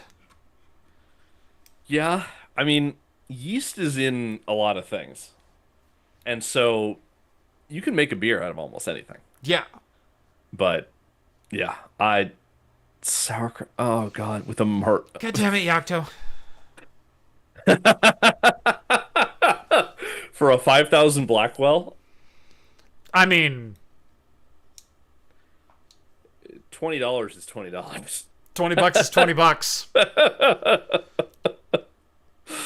Wow, pickle over oyster. Yeah, oyster stouts would be interesting. I feel like that would be easier to get because we're in, on the West Coast. Oh God. I also just realized I completely forgot to do the meter plug. I know.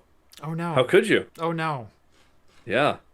Well, that's a great segue from awful beers. You know what's not That awful? is. I will say, we are at our highest viewership of the night at 132 viewers right now. So, this is as good a time as any to do our sponsor read, because the most people of the stream are watching right now.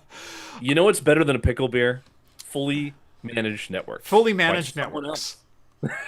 If you've ever built out a business network like myself, Matt, a lot of people on this show have done, you know you not only have to deal with one vendor for switches, another for routers, another for power, yet another for Wi-Fi.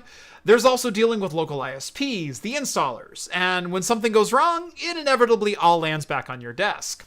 That's where Meter comes in. Meter delivers an all-in-one networking stack that bundles everything you need into a single package, including high-speed wired and wireless networking, power delivery, firewall and routing, and even cellular, all in a single integrated solution that's built for performance and scalability. Meter handles everything from network design, procurement, installation, and will even negotiate with your local ISP to get you the best rates on internet connectivity. All of that shows up in a single cloud-based dashboard, giving you clear visibility into every layer of your network. You get the connectivity your business needs, all for a predictable monthly cost. Best of all, there's no upfront expenses. Meter ships the hardware you need today and will automatically upgrade your hardware as time goes on, ensuring your users and your business always have the tools and connectivity they need. Whether you're starting a new business, expanding to new locations, or simply modernizing an aging network, let Meter take care of the hassle for you. Visit meter.com/craftcomputing to book a demo today. Again, that's meter.com/craftcomputing. And again, a huge thanks to Meter for sponsoring today's video. The fact that they do 5G, LTE is a game changer. Yeah. The fact that you don't have to deal with that, because that is such a pain. Right? Like, as we know right now, considering how many frames you're dropping, right. You always need backup internet. Right. the I get asked all the time, like, how do I find people to read for? What process do I go through? I actually go through a pretty rigorous process of I only support companies that I will actually stand behind, and I like the products that they make, and I'm not going to read I will never read something and say that I used it. I will never say I start every day with HelloFresh, like, because I don't. I make my own food. Jeff's ruining his HelloFresh sponsorship. Yeah, HelloFresh. Damn it. Yeah, but I will never do that. And in fact, I've pushed back on advertisers for doing that. Like, I will sign up with an advertiser and like, okay, so pretend that you do this every morning. It's like, but I don't. Mm-hmm. I will read the ad as if you can do this, but I don't. So take with that of what you will.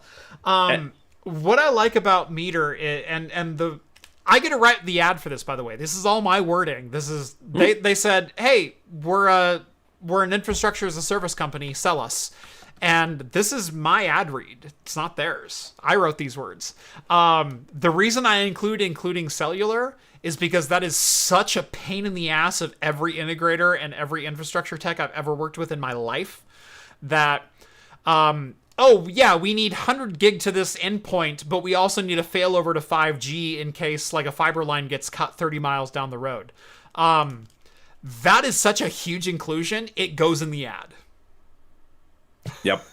And the other thing is, like, upgrading. Not all of us have a Yocto in our life, right? Who is buying the newest hardware, where we can then buy it from him and then pass it down to someone else. If you upgrade your stuff, like, you know, a gigabit was fine a couple years ago. Yeah. Cheese is still using a 100 meg switch. No. He's on gig now. To be fair to Cheese, he's on gig. I just like saying that Cheese is still using 100 meg. It's because we forced him to go home with hardware from the last PDX LAN. Nice. Good. To replace his 100 meg switch. Yeah. Yeah, I mean, you know, you never, like, upgrades, and it's always, as Jeff and I both know from working in the industry, and you know, I might have been born only 10 years after that beer you recently took out was bottled. But I have surprisingly worked in the industry. And they're always like, as soon as we upgraded our switches, someone said, "Hey, this 2.5 gig thing is out. Can we have some of that? Yeah. Can I get more bandwidth?" And we're like, "Oh shit." And we had just bought new Arista gear. Yeah. Like, the fact that you can go and buy, not buy it. Yeah. That's the nice part. From my perspective, working in the industry at an MSP like I did, our central office, when I started working there, had a 10 megabit internet connection. And we had branch locations that also had DSL. So our two larger ones were on shotgun connections at a blistering 3 megs because they had two 1.5s installed. And then I think we had 4 other locations that were on 1.5. Yep. And then I was hired to mainly streamline the help desk and then also figure out like policy procedure for all the back end work. Yep.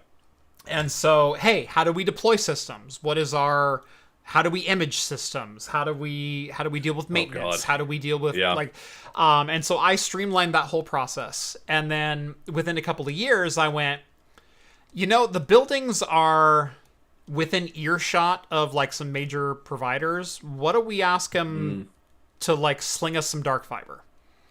And so we went from like 1.5 meg at some of our outbuildings to having 1 gig fiber interconnect between the buildings. And I went, well, now that we've got interconnect, let's go ahead and standardize some services. Let's get internal shared services that are like our software repositories and WSUS and Windows updates and all the, let's manage this from a single branch point.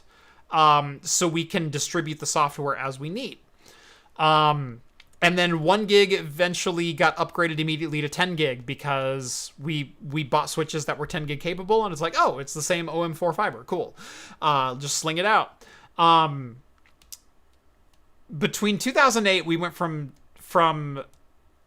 10 meg Ethernet or 10 meg internet and 1.5 meg at branch locations to, I think we had 3 gig internet and 40 gig interconnect when I left. Yep. And you had to buy all new shit every time. Every 3-4 years, it was all brand new. Well, I mean, the way that I see, because I think before the show I was asking you, why are you doing this meter sponsorship? Because I was like, your crowd is a bunch of Homelab people. Yeah. But here's the thing. The tech people have like the dumbest printer possible. They have a door that is not smart. They have no smart shit at all. And if they do, it's local. Yep. And meter is the quintessential that, because it's like, you don't want to deal with all that shit. If you know it, you know you don't want to deal with it. Yep. And so you'd rather have a company deal with it for you. Like, for example, my printer right here doesn't have a screen. I love every guest that I bring on goes like, no, I'm fully in on meter. This is great. Yeah. This doesn't have a screen. It's because screens on printers are terrible. Yes. I got one that it only runs on Wi-Fi, but you know what? I connected it once, and yeah, it's HP, but it's a tank printer, and I never have to think about it. Yeah. I have a black and white laser upstairs that is an HP, that is a Wi-Fi printer. I connected it to my Ethernet at one point. I configured the Wi-Fi. I then put it upstairs. It's in my dining room because that's the only place that makes sense. Yeah. Because that's the only place I had available power. That I also had a table nearby that I could sit and never be bothered. Yeah. Prior to this, I had an Epson Workforce Pro that I think I had to replace the ink every time I printed something. Yeah. Because it was terrible. Yeah. And like, and I was like, I'm not going with HP. Like, it was a brand thing, and yeah. If you're in the tech world, you know you don't want to deal with it. Yeah. Unless you enjoy dealing with it. And if you do, then you're a masochist, and that's why you're watching Craft Computing. That's right. Yeah. But yeah, no, I get it. I get it. And they have 50 gigabit firewalls. Yeah. Which I did. That's crazy. Yeah. Yeah. You know, love to meter. Their website's a little intense in terms of performance usage. Yeah. Oh, it's very visual. Yeah. But yeah, no, good stuff. They've got that tech bro fade going on. And now here's the cool thing about meter is if you get meter, you can power it with that cursed Leviton outlet that I sent you earlier. Oh God. Because I'm sure they can run 120 and 240 volt. I'm sure they can.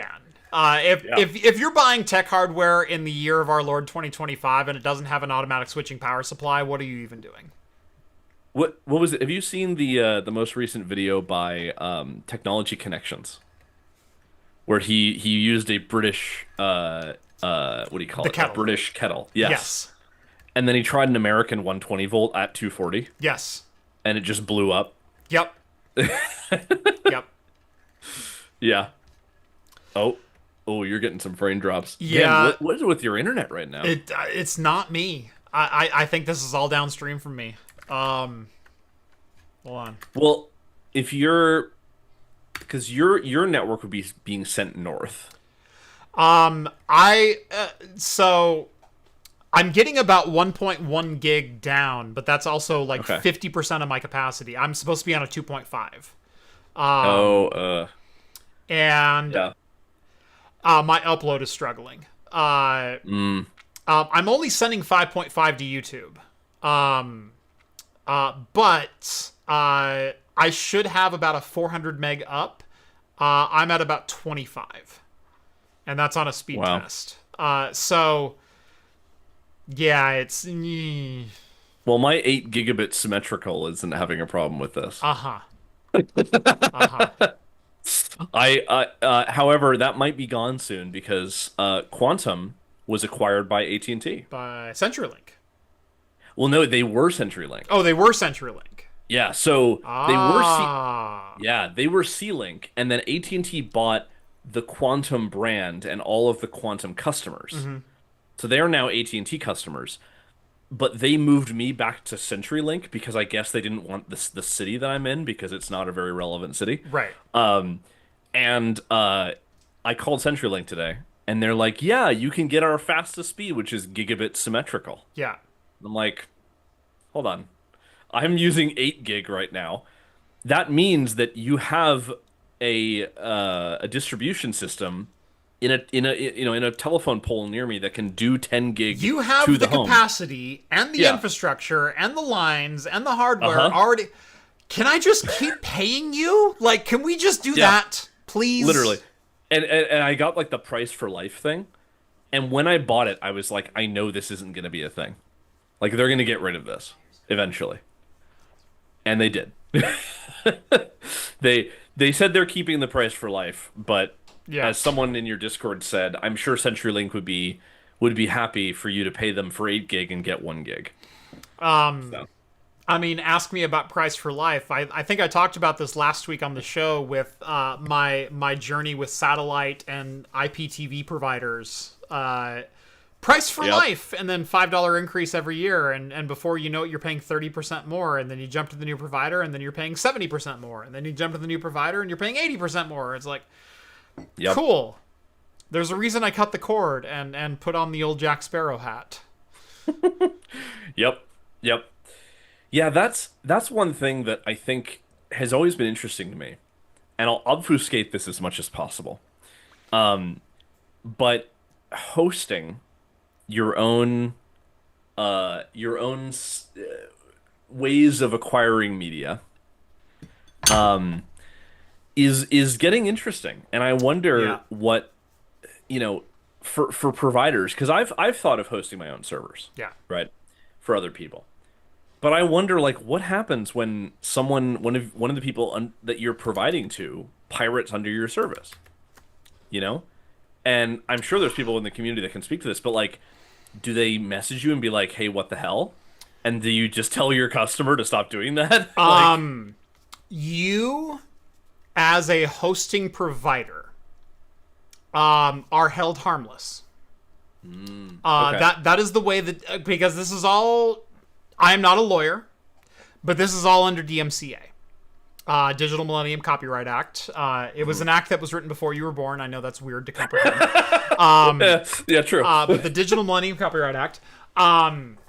If you are a hosting provider and someone who you are selling hosting services to is found to be pirating media, your obligation is to forward notices of infraction from the FCC to them, and ban them if necessary.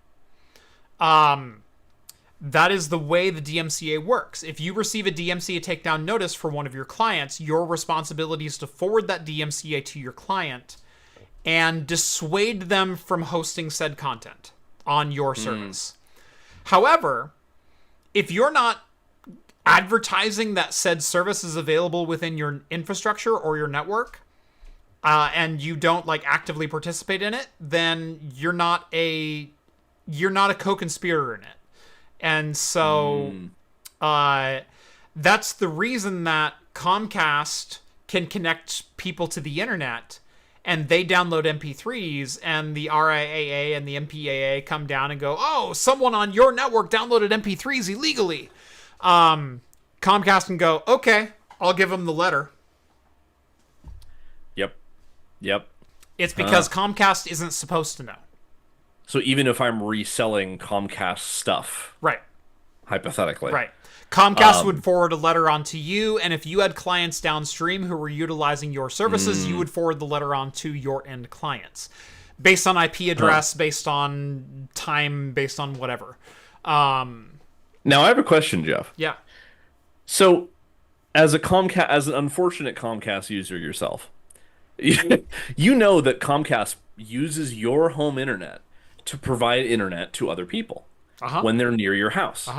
No, they Right? don't. And well, they don't because you use your own hardware, but they would if you did. If you didn't, they do that. I'm almost thinking, what if we This is a joke. This is a joke, I promise.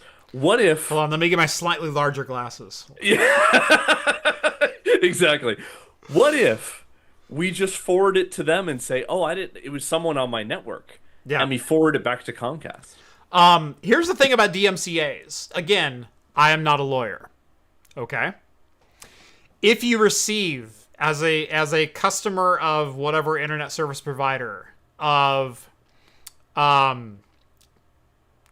hey, someone on your account was found to be downloading MP3s or videos or games or whatever else, Comcast is required to send the notice to you.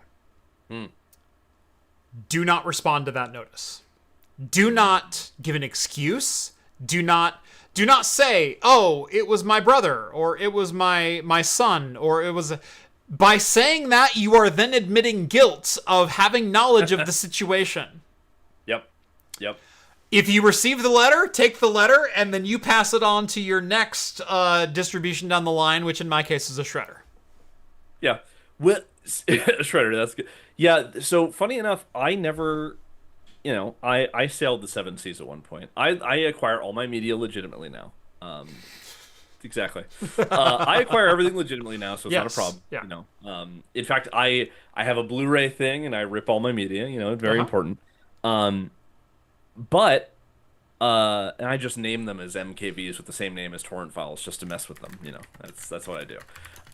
But when I was sailing the seven seas in 2018-ish, I never got caught until I torrented Harry Potter and the Philosopher's Stone, the video game, for Windows XP, and was caught for that in 2018. Why? They didn't care about anything else, and EA gave a shit about a Harry Potter game from 2003. Yep. To send a cease and desist. Yep. And I wasn't, distributing it or anything. Yep. I had just downloaded the ISO, and that was what got me, which is insane. Yep. They will come after you for whatever. Yeah. It's surprising. Like, even if you're like, they couldn't possibly care about this property. Yep. They do. They do. Yep. Yeah. It's crazy. And a shredder. Yep. Wild shit. Yeah, who asked, Jeff, has anyone actually ever been to court and convicted for this in the U.S.? Yes, actually, I was born in Eugene, Oregon, and in fact, the first file sharing conviction on the books for Napster, MP3, Kazaa, whatever, was a student at the U of O using the University of Oregon's internet in a dorm, was convicted of file sharing, and that was the first victory for the MPAA. Yeah.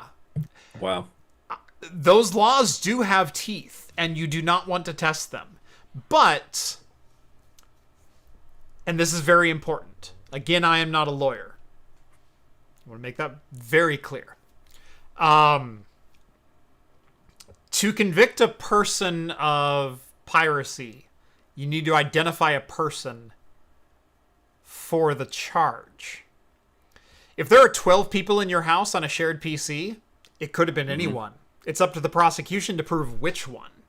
And that's why Jeff has kids, because then they'll only go to juvie, and that's fine. Right.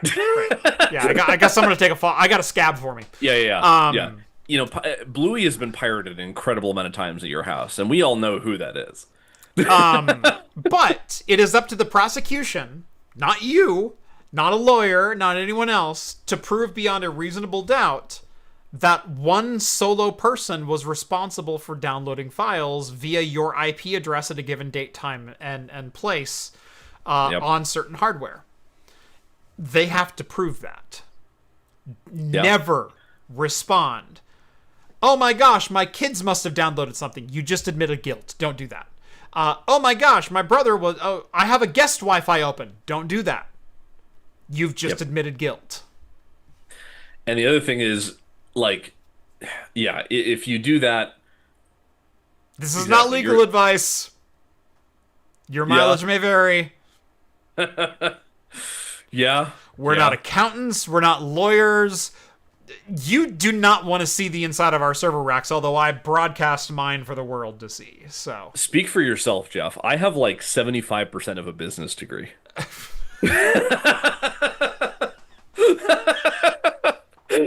I have most of the GAs done, and I think like half the capstone, maybe. I mean, based on that, I'm basically a music education.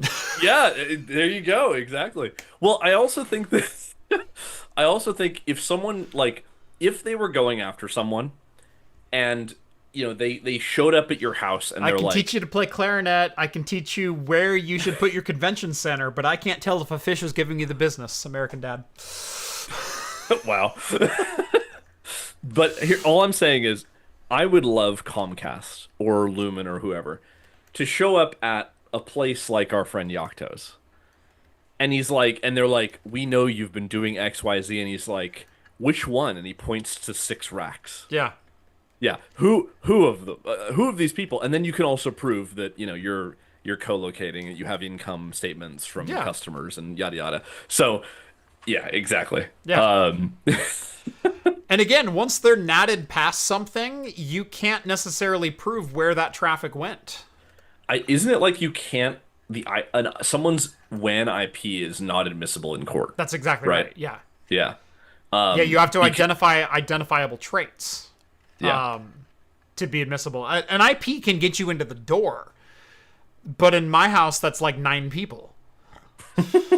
Yeah. Yeah. We know your youngest is pirating Bluey on a regular basis. No, he'd be pirating Moana.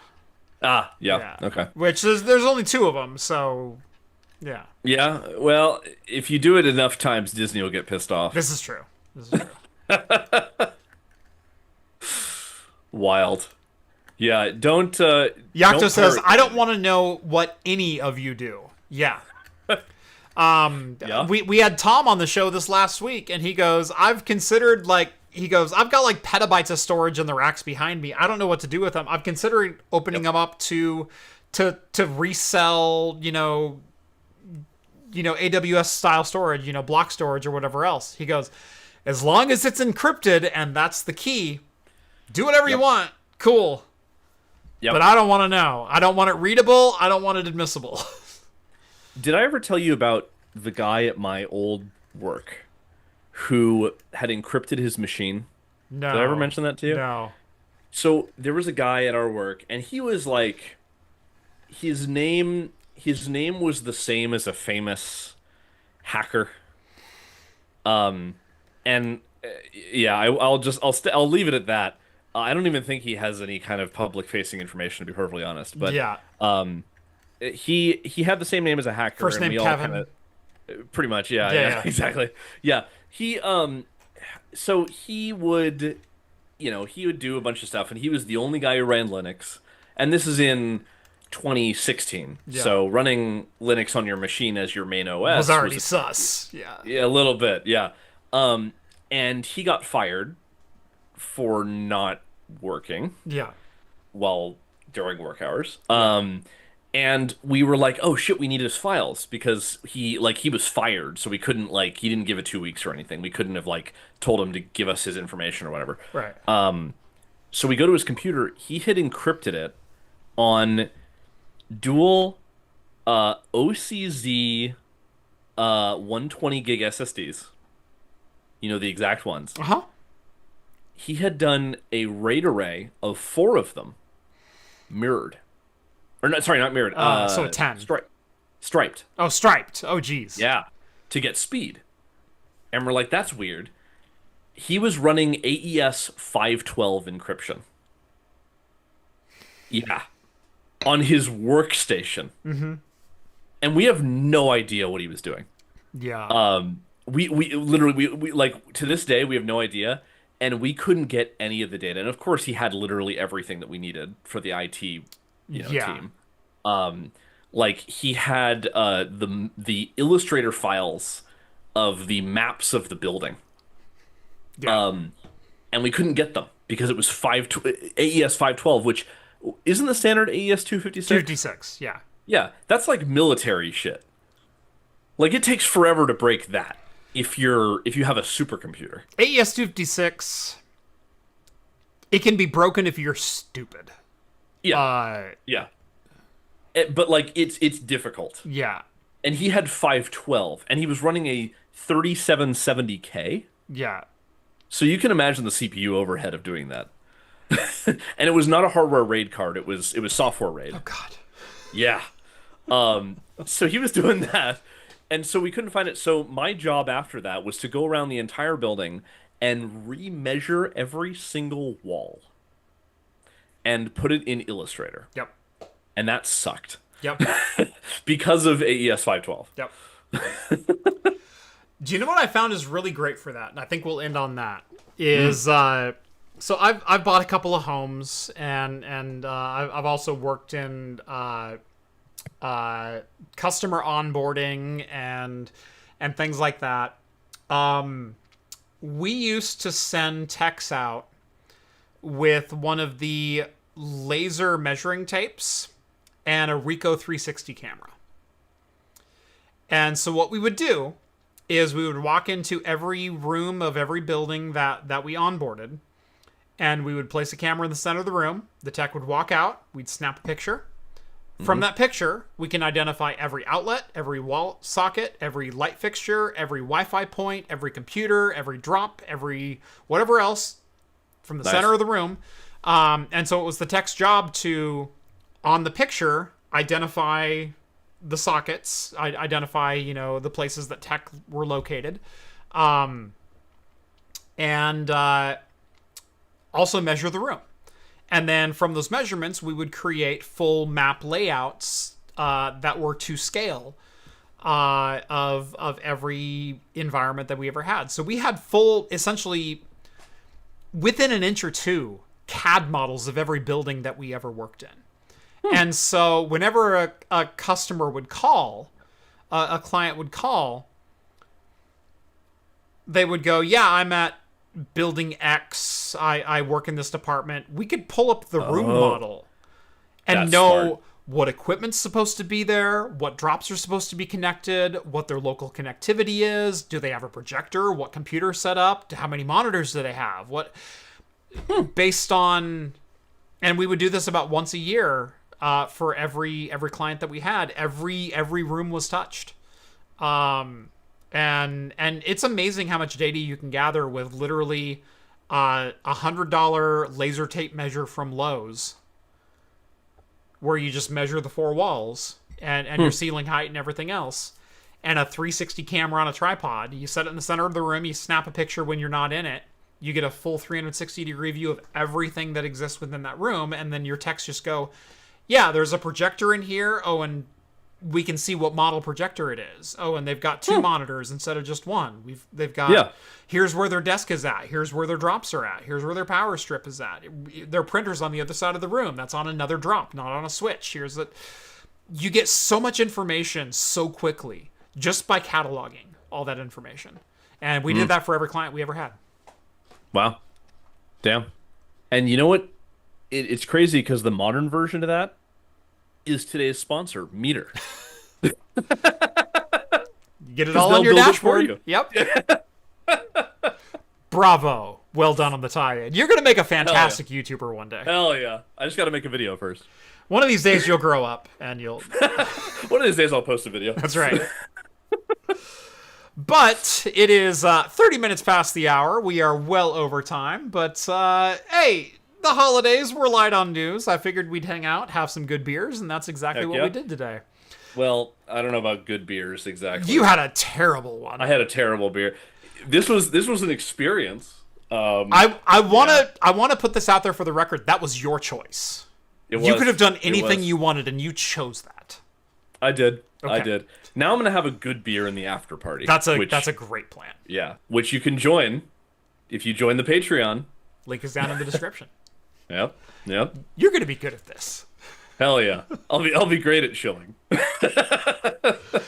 Thank Thank you all so much for watching episode 413 of Talking Heads right here on Craft Computing. Join us every Wednesday night at 6 p.m. Pacific time, except for next week. Next week's a little different. We are off next week because next Wednesday is, well, it's Christmas Eve, and I'm not going to be here Christmas Eve. I've got other things to do and whatnot.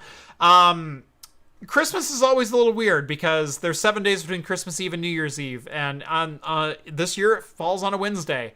That's not great for me. So instead, we will be hosting a special show right smack dab in the middle, Monday the 29th. It will be me and Lawrence Systems, Tom from Lawrence Systems on. We will be doing our regularly scheduled show, but on a Monday instead of a Wednesday. So join us on the 29th for the latest in beer and tech news. Patreon.com/craftcomputing. Link is in the description. Join the Patreon. Get access to the exclusive Discord server. Take part in the awesome community that hangs out over there, as well as all the hosts from Talking Heads, including Mr. Hardware Hazards over there. There's Vince, there's Cheese, there's Adam Patrick Murray, there's Rhett, there's Tom Lawrence, all the hosts from Talking Heads, and the awesome community members that make up that whole thing. I will say we have so many activities outside of like just the normal Talking Tech. We have our Beer Secret Santa every year. We have our PDX LAN crew that gathers in Ridgefield, Washington every year for PDX LAN. We've got a fantasy football league in which it didn't start all that great, but I can say I can take no worse than 4th place at this point. So I'm loving the current layout of the fantasy football. Lots of cool things that happen all throughout the year. Join the community, and join the Discord. Crab game. And lots of crab champions. Although too much crab champions. Although single player side of game has overtaken crab champions for me lately. Oh. I've been playing Megabonk. Have you played Megabonk yet? I've heard many things about it. You need to go play Megabonk. Ooh, all right. You gave me crabs. I'm going to give you medieval Megabonk. Correction, Vince gave us crabs. Vince gave us crabs. You're the one who started that game at LAN, though. I gave us Garfield Kart. Garfield Kart Furious Racing. We played for only 97 minutes, so I refunded that shit. You did, actually? Probably a good plan. It's a terrible fucking game. That was a good play. Yeah. Yeah, that was awful. Wow. I was really confused as to why I got a refund, yet it was still in my Steam library, and that's because my sister still has it in hers. She can't get a refund because I gave her because that was a gift, so it's not refundable. Right, yeah. So it's still in my library, and I curse you every time I see it, but at least it's not on my library anymore. It's a fantastic game. No, it's great not. On Linux. It works on Linux. Does it? It ran on Fedora. Once Steam was working. It ran the same level of expectations that I would have for Windows. I can give it that. Yeah. And they're, very low. And those were quite low. Like this video, subscribe to the channel if you haven't done so already. Eventually, Matt will post a video, so I guess subscribe to Homelab Hazards. Link is down in the video description on where to find his channel. He's got 11 subscribers, and I can claim all of them at this point. That's true. That's right. Thank you all so much for watching. As always, we'll see you, not next week, but a week from Monday.